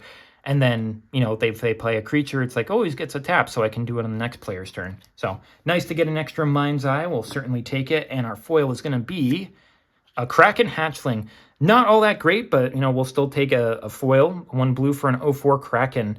Super generic, but, you know, just a wall at the beginning. Interesting. And a Plains Zombie. Alrighty. Have those go. And keep on going. You know, still getting a good rare there. Being able to, you know, potentially get some extra draws every turn is nice. Artifact might be a little difficult to get rid of, maybe. Millennium Gargoyle, Lightning Talons, Charging Binocs, Spellweaver Duo, Combo Attack, Stadium Vendors, another Riptide Crab, Sky Streamer, Rot Feaster Maggot, Doom Traveler, Blood Feud, 4 in double red for a sorcery. Target creature fights another target creature. Now, I got messed up in the Ikoria one because there was Clash of the Titans, which is just a much better version of this because it's an instant and it costs 1 less to cast. So it's 5 mana instead of 6 and an instant to essentially do the same thing. And I thought it was one of your creatures fights one of your opponent's creatures. No. It's 2 creatures, any creatures. It could be two of the same opponent's creatures to have them fight amongst each other and kill each other. So that's why it's so nifty and interesting on it, is you can get rid of 2 creatures, whether it's 2 different players or the same player that's getting rid of their own stuff. Lore Weaver, 3 and a blue for a 2/2 human wizard. Partner with Ley Weaver, so we got another partner in here in the uncommon slot. And for 5 and double blue, target player draws 2. That's pretty expensive. And Ley Weaver, oh, this is the other artwork on the packs. Right here. Yeah, see, there we are. We've got the Ley Weaver Ley Weaver here, and we've got the Lore Weaver right there. So it's based off of the Ley Weaver card, per se. 3 and a green for a human druid, 2/2, tap to untap 2 target lands. Ooh, don't necessarily dig this one here. I mean, you could try to help get to that by untapping 2 target lands, but just being able to untap 2 lands is not that bad of an effect. You know, I'd definitely potentially look at that one to add into a deck. And our rare is going to be a Brightling. So unfortunately, I believe this is one of the worst mythics that you can get in this set. I believe it's less than $1. It's based off of Changeling, I believe, the blue one. So unfortunately, we didn't get a good mythic in this slot. It would have been a lot better if we could have gotten something like Doubling Season or Land Tax. But, you know, we'll add it in for the collection. I think I have this one from the list in a mystery booster. So it's not like I didn't have it already, and I think it might have been in a commander deck as well, maybe. But it's not the greatest thing. You know, I'll still take it to add to the collection. Wish I didn't get it so I could have just purchased it as a cheap one to finish off the set. 1 and double white for a 3/3 shapeshifter. You can pay a white to give it vigilance until end of turn. You can pay a white to give it lifelink until end of turn. You can pay a white to return it to its owner's hand, which is nice in the effect of being able to protect it. Or you can pay a generic mana to give it +1, -1, or -1, +1 until end of turn. So if you need to make it survive a little bit more, you can pay up to 3 to make it an 0/6. Or if you're attacking in and you're hitting someone, you could be like, oh, you know, I gave it vigilance and lifelink and give it a little bit of extra to make it a 5/1 to deal that extra damage. So, you know, we'll take it to add to the collection, but a bit disappointed because it's not that great of a mythic. And if we don't get a whole lot of mythics, it'd be disappointing to get that one in the slot because, you know, probably only going to be getting around 4 or 5 mythics in these. So I would be unless we get like Kenneth and Rowan, because then we get an extra one. Another beast token. So we're going to get Yoshin Soldier, Benthic Giant, Primal Hunt Beast, Soaring Show-Off, Eager Construct, Thunderstrike. 1 and a red for an instant. Target creature gets +2/+0 and first strike until end of turn. So similar to the Lightning Claws, except it's not an enchantment aura, and costs a little bit less. It's only until end of turn, 1 less power. Still good on that Borderland Marauder. Bloodborne Scoundrels, Silver Chase Fox, Kitesail Coursier, Shambling Ghoul, Decorated Champion, 1 and a green for a 2/2 Elf Warrior. Whenever another warrior enters the battlefield under your team's control, you put a +1/+1 on it. Okay, you know, it's fine. You know, a warrior deck there, being able to put some extra. I mean, if you've got a elf deck that produces a lot of elf warrior creature tokens, then, you know, you could potentially get a lot, make this one really big. Arrest Coast Explorer, 1 and a white for a 2/2 Cat Scout. When it enters the battlefield, search your library for up to X planes cards, where X is the number of players who control more lands than you. Reveal those cards, put them in your hand, and then shuffle your library. Very, very good uncommon with this one, because if you've got bounce lands, or if you intentionally don't put things out, like you could have 2 mana, not play this, and then wait until turn 3 to play it when your opponents in Commander all have 3 lands out, play it, and you can go search for your planes, and it doesn't say basic planes, so you can get your dual lands, you can get your triomes, you can get surveil lands. There's a lot of good stuff you can get with it. So a West Coast Explorer is a really good uncommon. And we're also going to get... Oh, okay, so we are... Did we get it? Oh, I guess it just replaced a uncommon. So our rares are going to be the original commanders for the first Secret Lair deck, Okon and Zindel Split. So we've got Okon, Eye of Chaos, 4 and a red for a 3/3 Legendary Cyclops Berserker. You partner with Zindel Split, Eye of Wisdom. At the beginning of combat on your turn, you flip a coin until you lose a flip. Whenever a player wins a coin flip, you double Okon's power and toughness until end of turn. So you can make them really, really big. This is why it's, really good with things that make you flip a whole lot of cards. That's always great.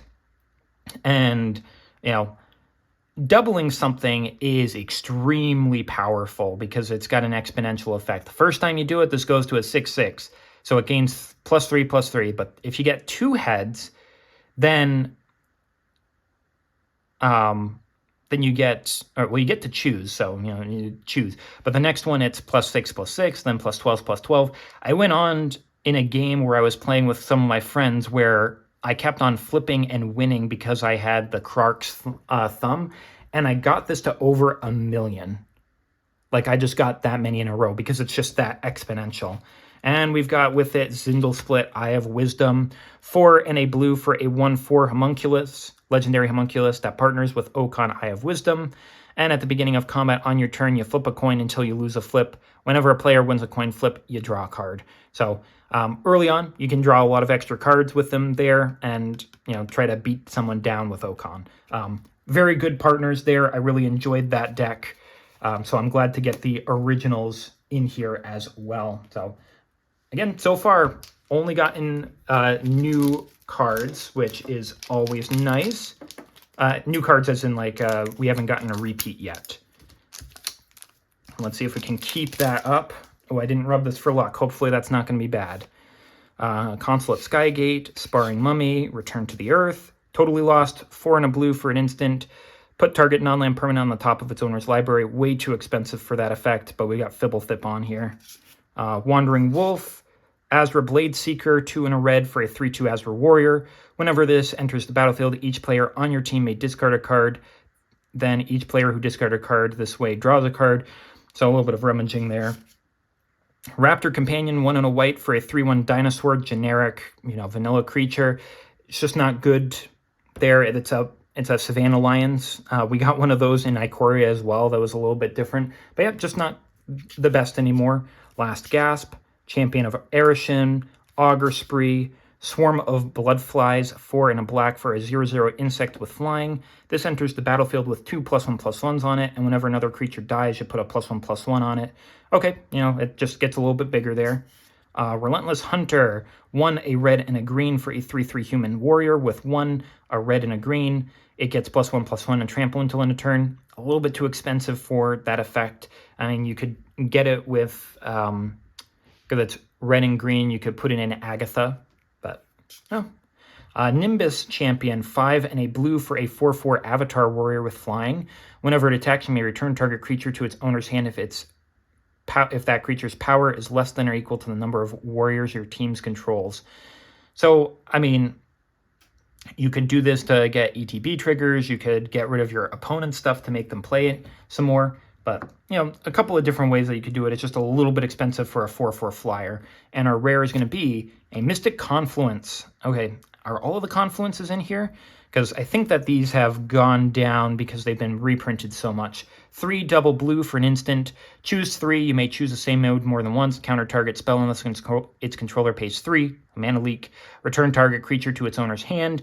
Disrupt your opponent or be able to play your ETB triggers again and then draw cards. So being able to do a few different things there. And we get a Swamp and a Warrior.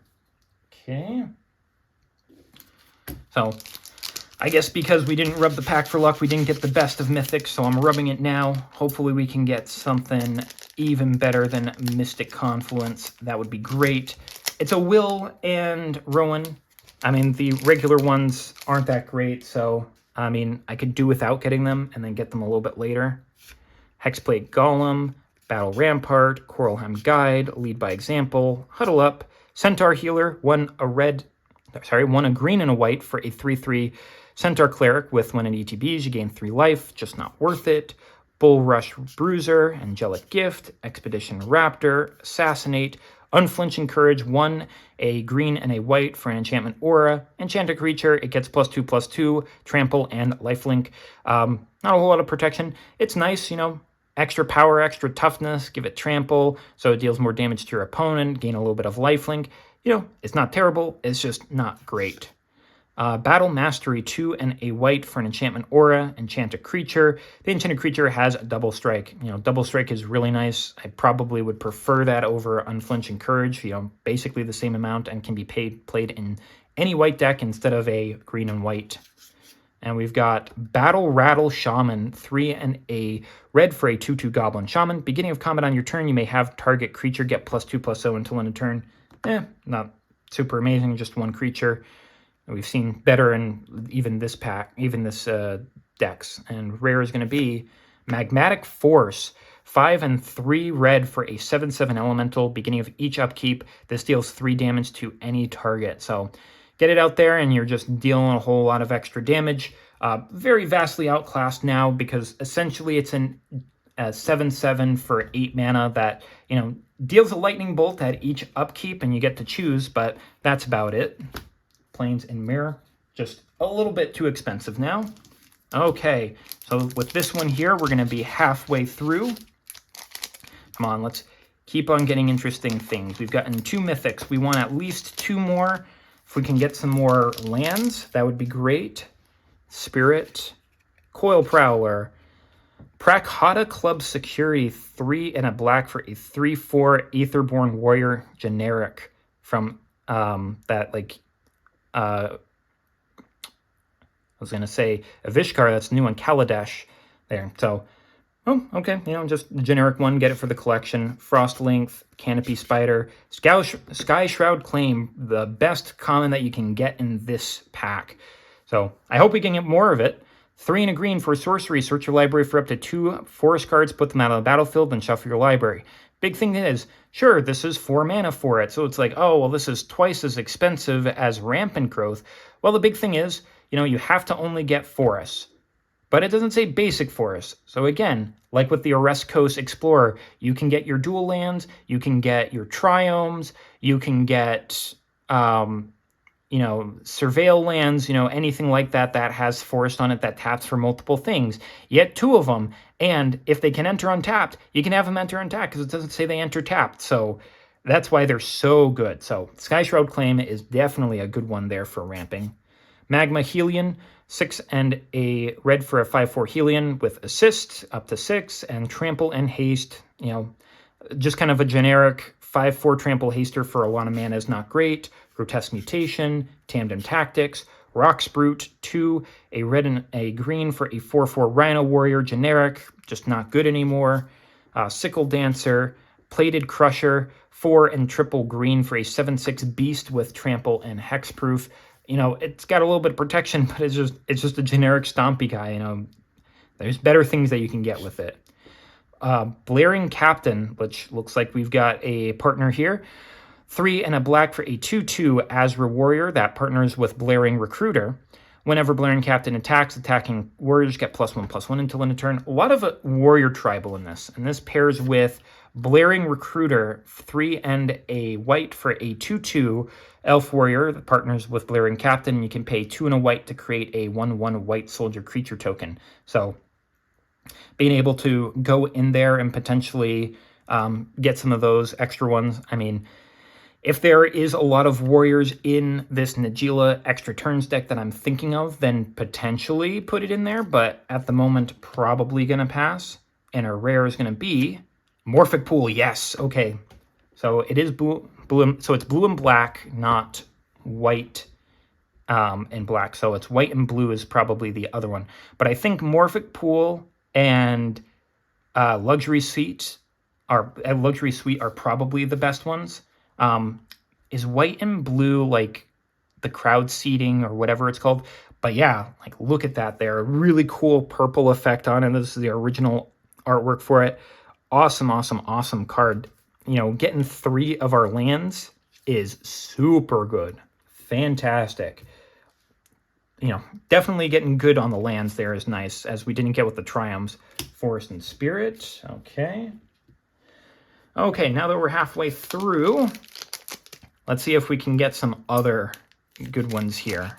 Come on, let us find something cool.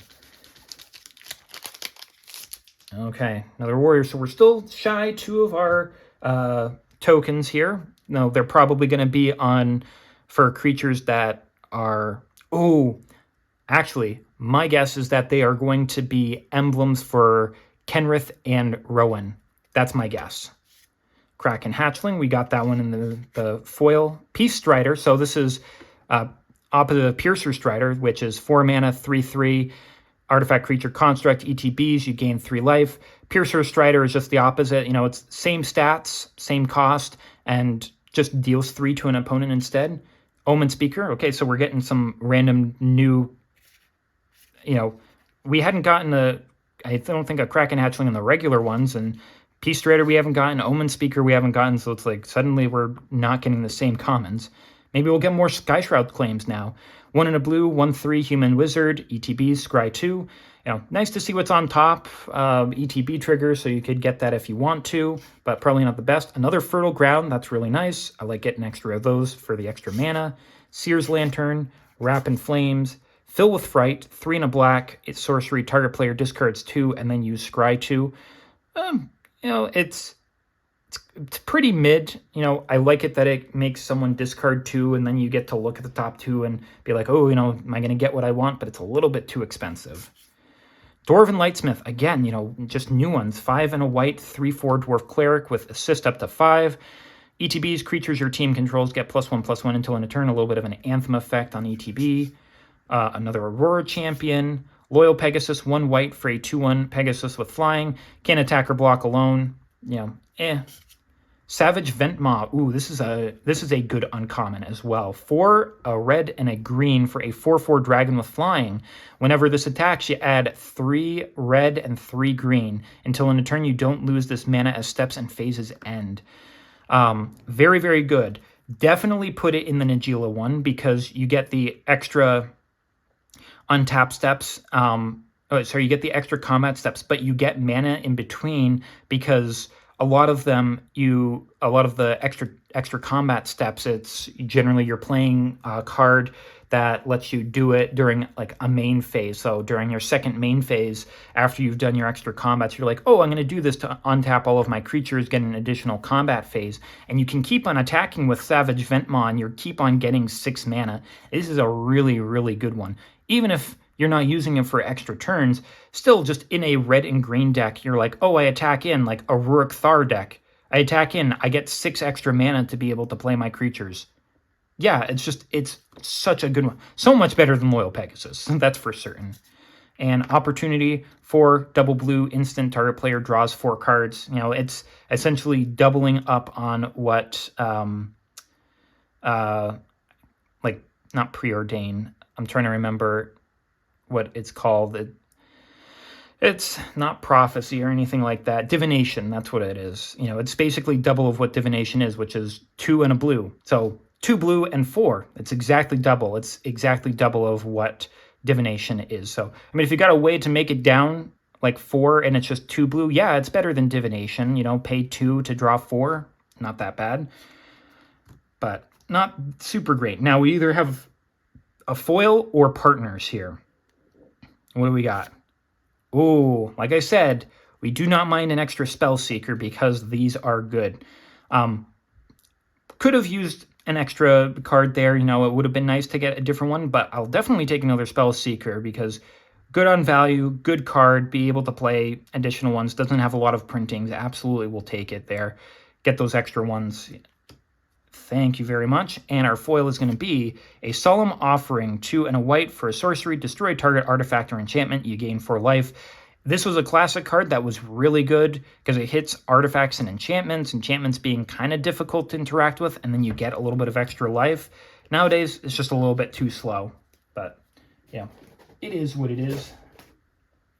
Okay, so getting another Spellseeker is nice. I don't necessarily count that as getting a duplicate because the foils are essentially like extras that you get. Okay, rub this for 1 luck. Again, I think that it's the emblems. Dagger Drone Imp, Call to Heal, Impulse, Lead by Example, Eager Construct, Pathmaker Initiate, Shock, Rotfeaster Maggot, Doomed Traveler, Screeching Buzzard, Cheering Fanatic, 1 and a red for a 2/2 Goblin. Whenever Cheering Fanatic attacks, choose a card name. Spells with the chosen name cost 1 less to cast this turn. Okay, I mean, not that bad. I mean, you could even put it in a multiple attack step, attack in, make one of your things a little bit cheaper, potentially. Or, just have it where you try to attack in and make something cheaper. Sure, why not? Chakram Slinger. Ooh, this one partners up with Chakram Retriever, which is a good card as well, I know. 4 and a red for a 2/4 Human Warrior that you can pay red and tap this to have it deal 2 damage to target player or planeswalker. But this has Chakram Retriever, 4 and a blue for a 2/4 Elemental Hound that partners with Chakram Slinger. And whenever you cast a spell during your turn, untap target creature. So, that whole thing with the Midnight Guard, it's essentially like a Midnight Guard, except it's, whenever you cast one instead of just whenever a creature comes in, but it's just anything and you can untap target creature. Really, really cool with it. And I love how the partner cards just sync up so well with each other. It's really cool. So glad to get those two. The uncommon is that Chakram Retriever is really, really good. And especially in like a Spellslinger deck, in a Storm deck, it's really good in those. Rare is going to be Sea of Clouds. Okay, not Stadium Seeding. That's what I was thinking of, but it's Sea of Clouds. So we've gotten 4 of our lands. If we get Luxury Suite, we get all 5 of them. That would be awesome. I would dig that so much because these lands are like one of the most expensive parts of this pack. So, I'm glad to get it. So this is going to be the white or blue one. I don't think I ever said it, but these enter the battlefield tapped unless you have 2 or more opponents. Playing in Commander, you have 3. So even if you defeat one of them, you still have opponents to be able to do it with. That's so good. Mountain and Warrior. I don't know if it's like a high chance to be getting every single type of the rare land cycle in this. I mean, if not, this is so lucky. Again, give me the Luxury Suite too. Another Zombie Giant. Lightning Talons, Consulate Skygate, Saltwater Stalwart, Crawl Warrior, Combo Attack, Bull Rush Bruiser, Sky Streamer, Doom Dissenter, Shoulder to Shoulder. We've seen all of these there. Give us some of the better ones. Pulse of Marasa. Feels like maybe we've got a foil or a partner in here. 2 and a green, instant return target creature or land from a graveyard to its owner's hand. You gain 6 life. The returning is fine. 6 life is all right. It's sort of I like that you can bring it back. Another Bring Down. Okay, so we did get a partner. Gorm the Great there because we only got 2 uncommons. 3 and a green for a 2/7 Giant Warrior that you partner with Virtus the Veiled. With Vigilance, and Gorm the Great must be blocked if able, and Gorm must be blocked by 2 or more creatures as able. So put him in the Toughness Matters deck because, again, Arcades, the Strategist, Doran, Fellothar, all of them there are green, so really, really good to give this one 7 toughness there. And, attacking in, they got a block with 2 things, potentially getting rid of 2 of their things, and it partners with Virtus the Veiled. 2 and a black for a 1/1 legendary Azra Assassin, partners with Gorm the Great with Death Touch, and whenever Virtus the Veiled deals combat damage to a player, that player loses half their life rounded up. So very, very good specifically in a deck with black. So not as much the Arcades, but it's like if you can somehow sneak him in there with if you use Rogue's Passage, or if you got a creature that allows you to do it, or you just have to use Gorm to be able to sneak him in there because they got to block him there to have someone's life, ooh, yeah, that can be good. So getting more of our legendary partners. So we've gotten, I don't know if there's like 5 2-colored combos or what it is, but we've gotten 3 of the ones there, so that's nice. Maybe the blue and the blue-red one is just the twins, and it looks like maybe we even have a foil here. Ooh, foil forest. Okay, so foil lands. I'll have to see if those are any good. Be great to get like a foil of one of our good commons or uncommons, or just another rare. But yeah, the partner guys in there, that's nice. All right, getting some good stuff to start off here. Again, I'm glad getting very little in terms of duplicates there. We really haven't gotten any. I'm not sure if maybe we get the emblems for Kenrith and Rowan in the actual pack, maybe. Hexplate Golem, Frostlink, Primal Huntbeast, Thunder Strike, Centaur Healer, Earth Elemental, Silver Chase Fox, Augur Spree, Shambling Ghoul, Champion of Erishan. Come on, give us more Sky Shroud claims. Morbid Curiosity, 1 and double black for a sorcery. Additional cost to cast this, sack an artifact or creature, draw cards equal to the converted mana cost of the sacrificed permanent. Okay, so if you got something that costs a lot of mana, then you can put it out there. Sure, I mean, if it was a lot cheaper to play, like you've got an alternate cost to do it, that'd be cool. Spectral Searchlight, 3 mana for an artifact. Tap to choose a player. That player adds 1 mana of any color they choose. Obviously, you're going to choose yourself for that. I mean, you can choose your partner if you're doing Two-Headed Giant. But, it's a mana rock. Spell Snare, 1 blue for an instant. Counter target spell with converted mana cost 2. Good in older formats to get rid of all of those 2-cost spells. Yep. Nifty art with the wolf, and our rare is going to be a Zindlesplit's Judgment. So looks like maybe some of these we've got. I don't know if it's all of them. Maybe, I don't know if a cone has some stuff. 4 and a blue, which I think is the same cost as Zindlesplit, with first sorcery. For each player, choose friend or foe. Each friend creates a token that's a copy of a creature they control. Each foe returns a creature they control to their hand. Interesting.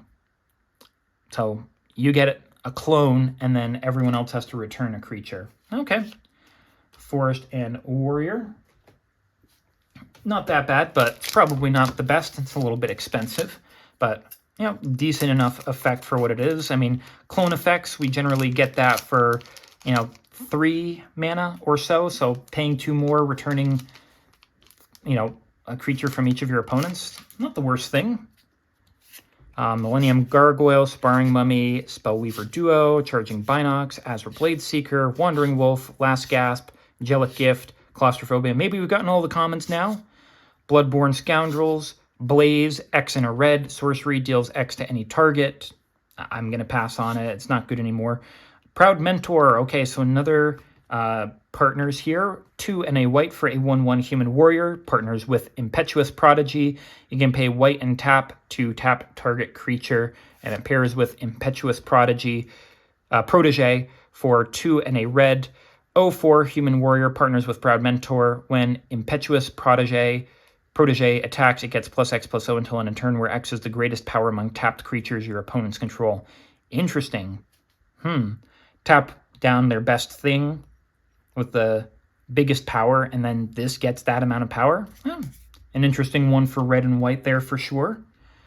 I'll have to look into that. Rare is going to be Korvath's Fury. So I think that this is another one of our partners here. 4 and a red for a sorcery. For each player, choose friend or foe. Each friend discards all cards from their hand, then draws that many cards +1. Korvath's Fury deals damage to each foe equal to the number of cards in their hand. Okay, so potential. I think it's a little bit much to do it in terms of like a Nekusar deck. I think I've just got too many wheels that are better than this. But, an interesting one to be able to potentially look at for something like that. If someone has a lot of cards in their hand, they've done a Reliquary Tower or something, get them hit for a ton.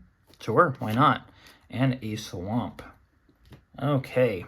Let's keep on going. We're probably around 2/3 of the way through, I think. Still looking for a couple more mythics if we can. Yotian Soldier, Coil Prowler, Totally Lost, Canopy Spider, Saddleback Lagak, Stadium Vendors, Assassinate, Aurora Champion, Tandem Tactics, Sickle Dancer, Feral Hydra, X and a red for an 0/0 Hydra Beast. Enters with X +1/+1s on it, and you can pay 3 to put a +1/+1 on it. Any player can activate this ability, including if you've got a partner. You know, you can be able to do that there. There's better Hydras out there, so I'll pass. Take up arms, 4 and a white instant, create 3 1/1 white warrior creature tokens. You know, it's good in all of these warrior stuffs, but you can probably get that a little bit better for cheaper now. Switcheroo, 4 and a blue for a sorcery, exchange control of 2 target creatures. You know, being able to get that Gilded Drake effect, but you already have to have something out. Now, I do have a foil of this from like the Return to Ravnica block or something like that, because I do remember getting a foil of this. And our rare is going to be Stolen Strategy, 4 and a red for an enchantment. Beginning of your upkeep, exile the top card of each opponent's library until end of turn. You may cast non-land cards from among those exiled cards, and you may spend mana as though it were mana of any color to cast those spells. Okay, so good in a stealing your opponent's deck type of card. Awesome. We'll definitely take those in case I want to put that in those. Island and Warrior. And it's a cool little one with, I think that's an Azra creature on it. Okay, here we go. I think we've got around 12 more packs. Come on, rub for luck. We've got this, can get some cool things. Luxury Suite, Mythics, you know, whatever we can find. Peace Strider, Prakata Club Security, Coralheim Guide, Return to the Earth, Borderland Marauder, Wrap in Flames, Rock's Brute, Fill with Fright, Expedition Raptor, Grotesque Mutation, Solemn Offering. We saw this one in the foil slot there. Reckless Scholar, 2 and a blue for a 2/1 human wizard. Tap, target player draws a card, then discards a card. You know, being able to rummage through there is nice. Thrasher Brute, 3 and a black, Orc Warrior, 4/3 Orc Warrior. Whenever it or another warrior enters the battlefield under your team's control, target opponent loses 1, you gain 1. Now, if only was each opponent loses 1 and you gain 1, that would be nice. You know, a little bit too slow, and it's just on warriors. Rare is going to be a Diabolic Intent. Ooh, that is a good one there. Absolutely, and I do not have this artwork for it. 1 and a black, sorcery has an additional cost to cast a spell, sack a creature, search your library for a card, put it in your hand, shuffle your library. Do not need to reveal it there. Very, very good one. I do know that in, I believe it might be the upcoming Hobbit Secret Lair that they're going to have in August. I believe that there's going to be a Diabolic Intent in that with some really nice looking art. Honestly, I like this one too. Lots of purple. I love my purples, and it's got an Azra creature on it. Whew, that is a really nice looking one, and just a really good card in general. Really good, you know, search up for anything that you want that you don't have to reveal it. Doesn't go on top of your deck, it goes right into your hand, so you can play. It's only 2 mana. You gotta sacrifice a creature. Oh man, all these tokens, whatever am I going to do with them? Or just get rid of a creature that wants to die. Like, it's such a good card. Come on, we can get some of those other ones. Doubling Season, Land Tax, Luxury Suite. Come on. Stone Golem, Benthic Giant, Elvish Visionary, Nimbus of the Isles, Daggerback Basilisk, Magma Hellion, Jungle Wayfinder, Pacifism, Painful Lesson, Dwarven Lightsmith, Tenacious Dead, 1 black for a 1/1 Skeleton Warrior. When this dies, you may pay 1 and a black. If you do, return it to the battlefield tapped under its owner's control. So again, you could use this with Diabolic Intent. You're like, ooh, I sacrifice this, get death triggers out, and then pay 2 mana to bring it back, and then I also got to fetch for my card. So sad. Lava Field Overlord. Yikes, double heads. Doesn't have double strike, though. A little bit of a flavor fail. 7 and double red for a 5/4 dragon with assist. Up to 7, flying. ETBs deals 4 damage to target creature and opponent controls. Yeah, being able to help out, but it's a little bit too much to pay for it. And Culling Dais. For 2 mana, you get an artifact. You can tap to sack a creature, put a charge counter on this. You can pay 1 and sacrifice Culling Dice to draw a card for each charge counter on it. Oh, from Jingataxius, my favorite of the Praetors. Interesting. I could potentially see that in putting this into this Tidus deck to just sacrifice 1 creature to put the charge counter on it. And then, you're proliferating a lot, so you get the extra charge counters on there, eventually sack it and draw a bunch of cards. Sure, why not? Rare is going to be, come on, something new.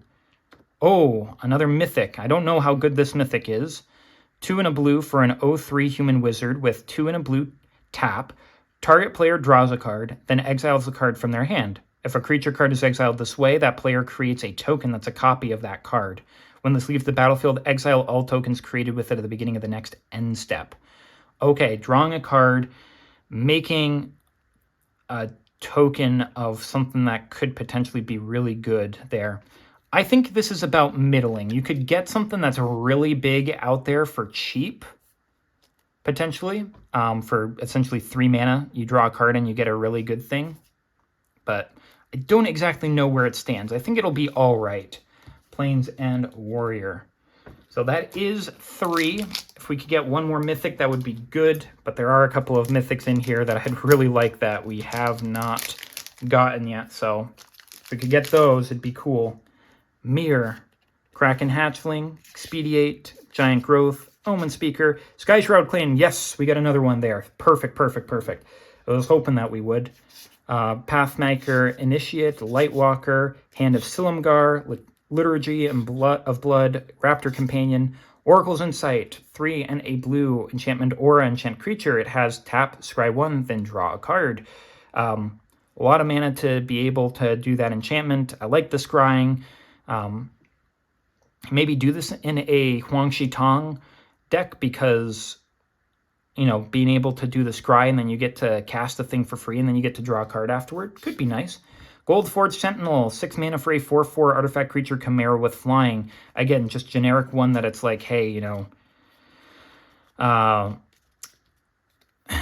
unless you can pay it down, it's just not worthwhile playing. And Angel of Retribution, 6 and a white for a 5/5 angel with flying and first strike. A little expensive for that. And our rare is going to be Greater Good. For the greater good, the greater good. 2 and double green for an enchantment. Sack a creature, draw cards equal to the sacrifice creature's power, then discard 3. So make sure that they have a lot of power or you don't get it. So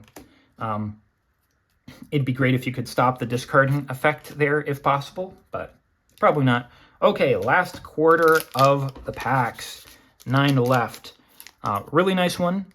As I said, with Take the Crown, I might get some of those, another box of that just to play with friends. I don't necessarily need it to complete out ones. I could do this, get it to play with friends as well if I really wanted to. I'll have to see how many cards are left to get. Thankfully, like Spellseeker, this is the only rare that we've gotten multiple copies of, and it was a foil. So, I'm happy with what we've gotten so far. We can get some really good stuff to end it out, though. Consulate Skygate, Dragon Hatchling, Lead by Example, Saltwater Stalwart, Charging Binox, Earth Elemental, Jungle Wayfinder, Doom Dissenter, Lightwalker, Eyeblight Assassin, Unflinching Courage, Blaring Captain. We got that one before, so we've got this Blaring Recruiter going along with it, partners, which, again, the Blaring Captain I think could be decent in a deck there. Rare is going to be... Oh, and Mythic, so our other one, Stunning Reversal. I hope this is not our last one, but I don't know if this is in many other decks. 3 in a black, or packs. 3 in a black instant. The next time you would lose the game this turn, instead, draw 7 cards and your life total becomes 1. Exile Stunning Reversal. So it's a, barely keep you in the game type of effect if your opponent's just like, oh man, I can beat you out. It's just like, no, I get to survive. And then you get to draw 7 cards. It's so cool there. Playing towards the edge there. Maybe you've got something like Mr. Negative, because it's like, oh man, I went down a whole lot of life to exchange life totals so that, so that I'm down at 5 and someone tries to kill you and you Stunning Reversal, draw 4 extra cards. And and you're like, whoop, I'm in here again, and try to play Mr. Negative again, or flash him, or, you know, blink him, I guess, and be like, well, you tried to kill me, so now I guess you are going to pay the consequences. Alrighty. But we've gotten 4 mythics. If we could get more, that would be perfect. Sparring Mummy, Lightning Talons, Crawl Warrior, Frost Length, Bullrush Bruiser, Eager Construct, Aura Champion, Bloodborne, Scoundrels, Claustrophobia, Champion of Erishin, Karametra's Favor, Quest for the Graveyard. I mean, point, we got the Zombie Giant in it. Okay, here we go. Some more of our partners. We've got Krav the Unredeemed. 4 and a black for a 3/3 Legendary Demon with partner with Regna the Redeemer. You can pay a black and sack X creatures to have target player draw X cards and gain X life. Put X +1/+1s counters on Krav the Unredeemed. So, you know, put it in there for a Aristocrat style deck, and that partners up with Regna the Redeemer. 5 and a white for a 4/4 Legendary Angel, partners with Krav the Unredeemed, and flying at the beginning of each end step. If your team gained life this turn, you create 2 1/1 white warrior creature tokens. Very good fodder for this. Draw, you know, every turn, you know, every time you want to, you can be like, oh, if it's gain life this turn, oh, this is so good. You just got to keep up some black, and you can do that each turn. Because it's like, oh, at the beginning of your end step, you gain the life, you get the 2 1/1s. On your first opponent's turn, you play the 1 black, you sack the 2 creatures, you get to draw your 2 cards, you gain 2 life, and you put the counters on him. But at the end of that end step, because it's each one, you hit them 2 again, so you can do a whole lot with it. Oh, they're really, really good together. Oh man, I dig that. I would definitely take more of those too. Island and Zombie Giant. What am I doing putting them there? They're supposed to go here. Okay, well, that was a good one there. That was a very good one. Better than Greater Good, I'll definitely say. Oh, I was thinking blue and red. Is that going to be a Cone and Zindel, or is going to be the twins? But no. Why did I say Kenrith? Will for all of those ones there. Okay, Battle Rampart, Millennium Gargoyle, Return to the Earth, Spellweaving Duo, Centaur Healer, Reckless Reveler, Seer's Lantern, Screeching Buzzard, Silver Chase Fox, Sickle Dancer. Ooh, another fumble, perfect. Like we said, we wanted to get more of these, so getting a second one of those is really nice for us. Perfect, perfect, perfect. I wanted one. Another Trumpet Blast there, you know, get all of your creatures, and a second Swords to Plowshares. Ooh, we got 2 really good uncommon. Actually, all of these uncommons are pretty good there.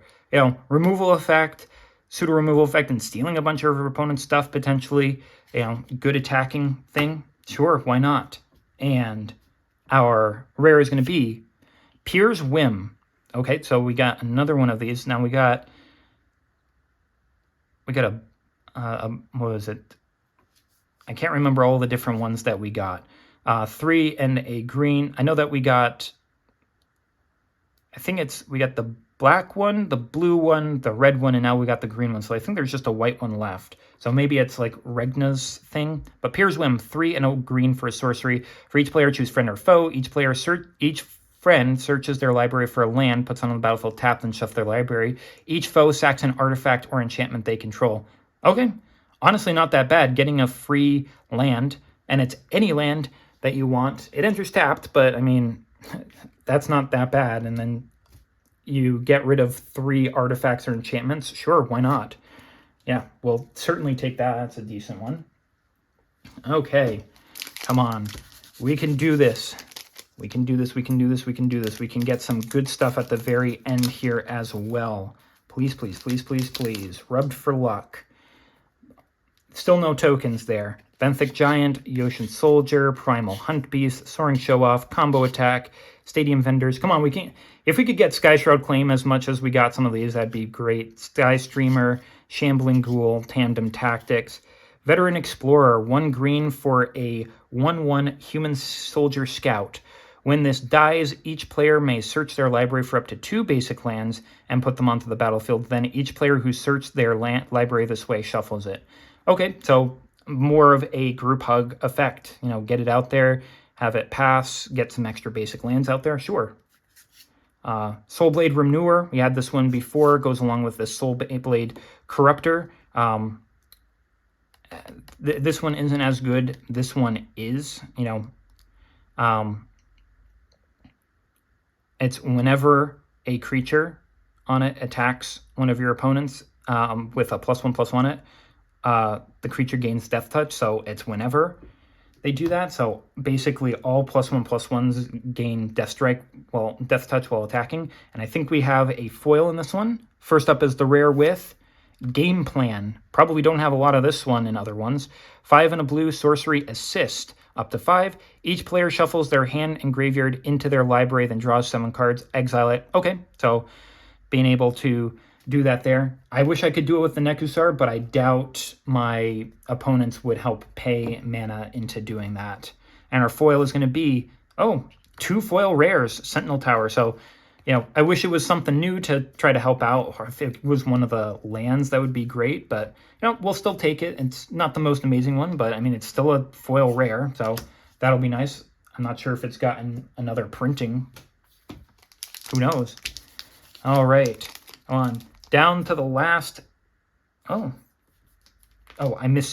miscounted there. I thought we were down to the last 4. No, we got 5 left here. Okay, come on. 5 left. Rub for luck. We can do it. Luxury Suite, Mythics. Come on, come on, come on. Expediate, Hexplate Golem. Another Fertile Ground, okay. Totally Lost, Ember Beast, Borderland Marauder, Last Gasp, Angelic Gift, Assassinate. Crowd Goes Wild, good. We got another one of those. I wanted that. Inner Demon, like I said, I thought that one was kind of decent, so, I could use that. A Loyal Pegasus, don't really need that. And we got a foil in this one as well. Back-to-back foils, nice. Rare is going to be Tidespout Tyrant. So it looks like maybe we've got, maybe a whole one of those for like the Magmatic Force, I think it was, because it's the exact same thing, with the 3. I don't think we got another one like that. No, not another one like that. But it's still a new one. 5 and 3 blue for a 5/5 Djinn with flying. Whenever you cast a spell, return target permanent to its owner's hand. Okay. Spellslinger deck returning a lot of their permanents. Oh boy, that could be annoying. And our foil is going to be an Azure Blade Seeker. Okay, get another one of those ones that probably hasn't seen a lot in a lot of reprints. Sure, why not? Alrighty. Come on, down to our last 4. We can do it. We can still get some really cool stuff. As long as it's new, that's the best, but I would really like it if it was cool and new. Pierce Strider, Prakhata Club Security, Canopy Spider, Coralheim Guide, Thunderstrike, Sky Shroud Claim. Okay, we've gotten 3 Sky Shroud Claims. That's nice. If we could get a 4th one, a full playset, that'd be nice. Rock's Brute, Hand of Silumgar, Expedition Raptor, Grotesque Mutation, Hunted Wumpus, ew. Azra Oddsmaker. We didn't even have all of the uncommons yet. 1, a black and a red for a 3/3 Azra Warrior. Beginning of combat on your turn, you may discard a card. If you do, choose a creature. Whenever that creature deals combat damage to a player this turn, you draw 2. Okay, so you can discard 1 to bet that you'll get it through to deal damage. Interesting. Yeah, that's a cool one there. And a Bold Weir Intimidator. Rare in our 4th to last pack is going to be a Magus of the Candelabra. So this is based off of the card that recently got banned, Candelabra of Thanos. That's 1 green for a 1/2 human wizard. Pay X and tap to untap X target lands. I wonder, with Ashaya, World Soul or something like that, it's the one that makes all of your non-token creatures into forests. You pay a lot of the mana to untap stuff, and you can untap this along with it. You keep on going down by 1, but if you have a lot of lands that tap for more than 1 mana, you could do that infinitely and potentially get a whole bunch of stuff. I think that there's something Interesting. What would Urza think? I wonder if he could hear how the nature mages still snarl at his name but venerate the work of his apprentice. Interesting. Okay, but yeah, a good one there. I'll certainly take that. Didn't have one of those. All right. Come on. Last 3. Luxury Suite would be awesome. Luxury Suite would be so cool to be able to get all 5 in this, complete out the full set. Peace Strider, Coil Prowler, Elvish Visionary, Nimbus of the Isles, Saddleback Lagak, Azra Bladeseeker, Pacifism, Fill with Fright, Raptor Companion, Jubilant Mascot, Phantom Warrior, Noxious Dragon, and we got another foil in this. Rare is going to be, come on, come on, come on. Okay, we got another Mythic, not one of the ones that we were looking for, but it is a Mythic, because I think it's a reprint of one from Zendikar. Nirkana Revenant, 4 and double black for a 4/4 Vampire Shade. Whenever you tap a swamp for mana, add an additional black. So doubling up the black, okay? And for 1 black mana, this gets +1/+1 until end of turn. Oh, we'll certainly take it, but not the Mythics that we were looking for. But we'll certainly take it for the collection since I didn't have it. And our foil is going to be, could it be a foil Mythic or a foil Rare? A foil Tenacious Dad. Okay, one of the guys that keeps on coming back there. Okay, well, we did get another Mythic. We got 5 in there, which is kind of the goal that we were looking for. I doubt we're going to get another one, so it's like Luxury Suite would be the ultra cool one to get in this here. But I liked Battlebond. I probably would get another one if I have the opportunity. Maybe a little bit later on. Stone Golem, Kraken Hatchling, Giant Growth, Negate, Bathe in Dragonfire, Wrap in Flames, Rebuke, Painful Lesson, Liturgy and Blood, Dwarven Lightsmith, Aim High, Gang Up, Chain Lightning, and no foil in this one, but our rare is going to be, come on, come on, come on. Oh, yes, yes, yes, yes, yes. Oh, that's so good. Last 2 packs. And we get the Luxury Suite. Oh my goodness, that is so good. We got every single one. Oh, that's so good. So these are all the ally ones. White, blue, blue, black, black, red, red, green, green, white. I was so hoping we would do that. That's so good to get the full ones in this. Oh my goodness. We did it. These are the best rares that you can get in this. I mean, there are some mythics that we didn't get, like, Doubling Season and Land Tax. But I mean, maybe we'll get them on another one. Oh, that's so good. No Will and no Rowan either. But that's how it goes sometimes. I mean, I had a lot of fun with this. I think there's a lot of good cards in this, so I think I probably would definitely get another box at some point. High Market Guard, Dragon Hatchling, Daggerback, Basilisk, Omen Speaker, Magma Helion, Wandering Wolf, Royal Trooper, Kitesail Corsair, Fan Favorite, Midnight Guard, we talked about you, Steep Glider, Fog Bank. We didn't even get a Fog Bank yet. 1 in a blue, 0/2 Wall with Defender and Flying. Prevent all combat damage that we dealt to and dealt by Fog Bank. Just helps get around a whole lot of things. And an Enduring Scale Lord. Okay, so here we are. Final rare of the pack. We got that Warrior. We got this Swamp. Come on. Give us something good. It would be so good if we could end with something amazing, something... high value would definitely be good, but it's definitely not Will and Rowan because it's not duplicates. It's not one of our other partners. Something good. And literally the only things that we've duplicated is our foil rares. If this is not a duplicate of a rare, we went through the whole thing without getting a duplicate, which I don't think I've done before. Come on, come on, come on. And we got the full thing, I think, of all of these. Unless the partners get it, we finished up that one as well. That's so good. We didn't get this duplicate, but we got Regna and Krav. We got Pier. We got Zingle Split. We got these guys and their thing. let's see here. Yep, those ones there. And Vertices Maneuver. Yeah. Look at that. We also completed out this one as well. Again, I don't think that, there's one for all of the different ones, but Regna Sanction, 3 and a white sorcery for each player. Choose friend or foe. For each friend, put a +1/+1 on each creature they control. Each foe chooses one untapped creature they control, then taps the rest. Oh my god, that's so good. Yeah, in my go wide deck for my Tidus, absolutely using that. It's so good. I'm like, sure, it might not have been the most amazing one to finish off with, but that's really good. And the big thing is, I think this is the only partner that we didn't get in the rare slot. That's awesome. If there's more of these, like Magmatic Force and all of those, there are those to be able to get. Diabolic Intent was great. 2 Spell Seekers. We got a Confluence. I don't know if the other ones are in there. Mind's Eye is decent.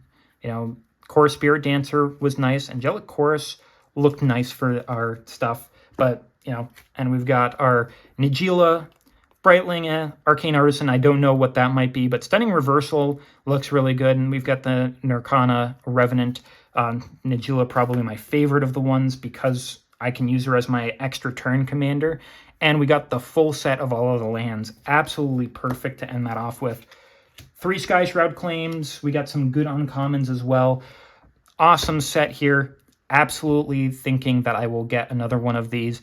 There's probably enough in it that I could probably use it and, not have to get a whole bunch of the ones that we didn't get. But big thing is, if you don't count the foils, which I don't, different rare in every single pack. It is so refreshing because of the whole collector mindset of trying to get at least one of everything. It feels so good. So thanks for joining me on this one. I wish you a lot of luck with whatever it is that you are working on. Have a good afternoon, evening, or night. I'll look forward to you coming back on another one. Until then, please take care of yourself, and I'll see you then.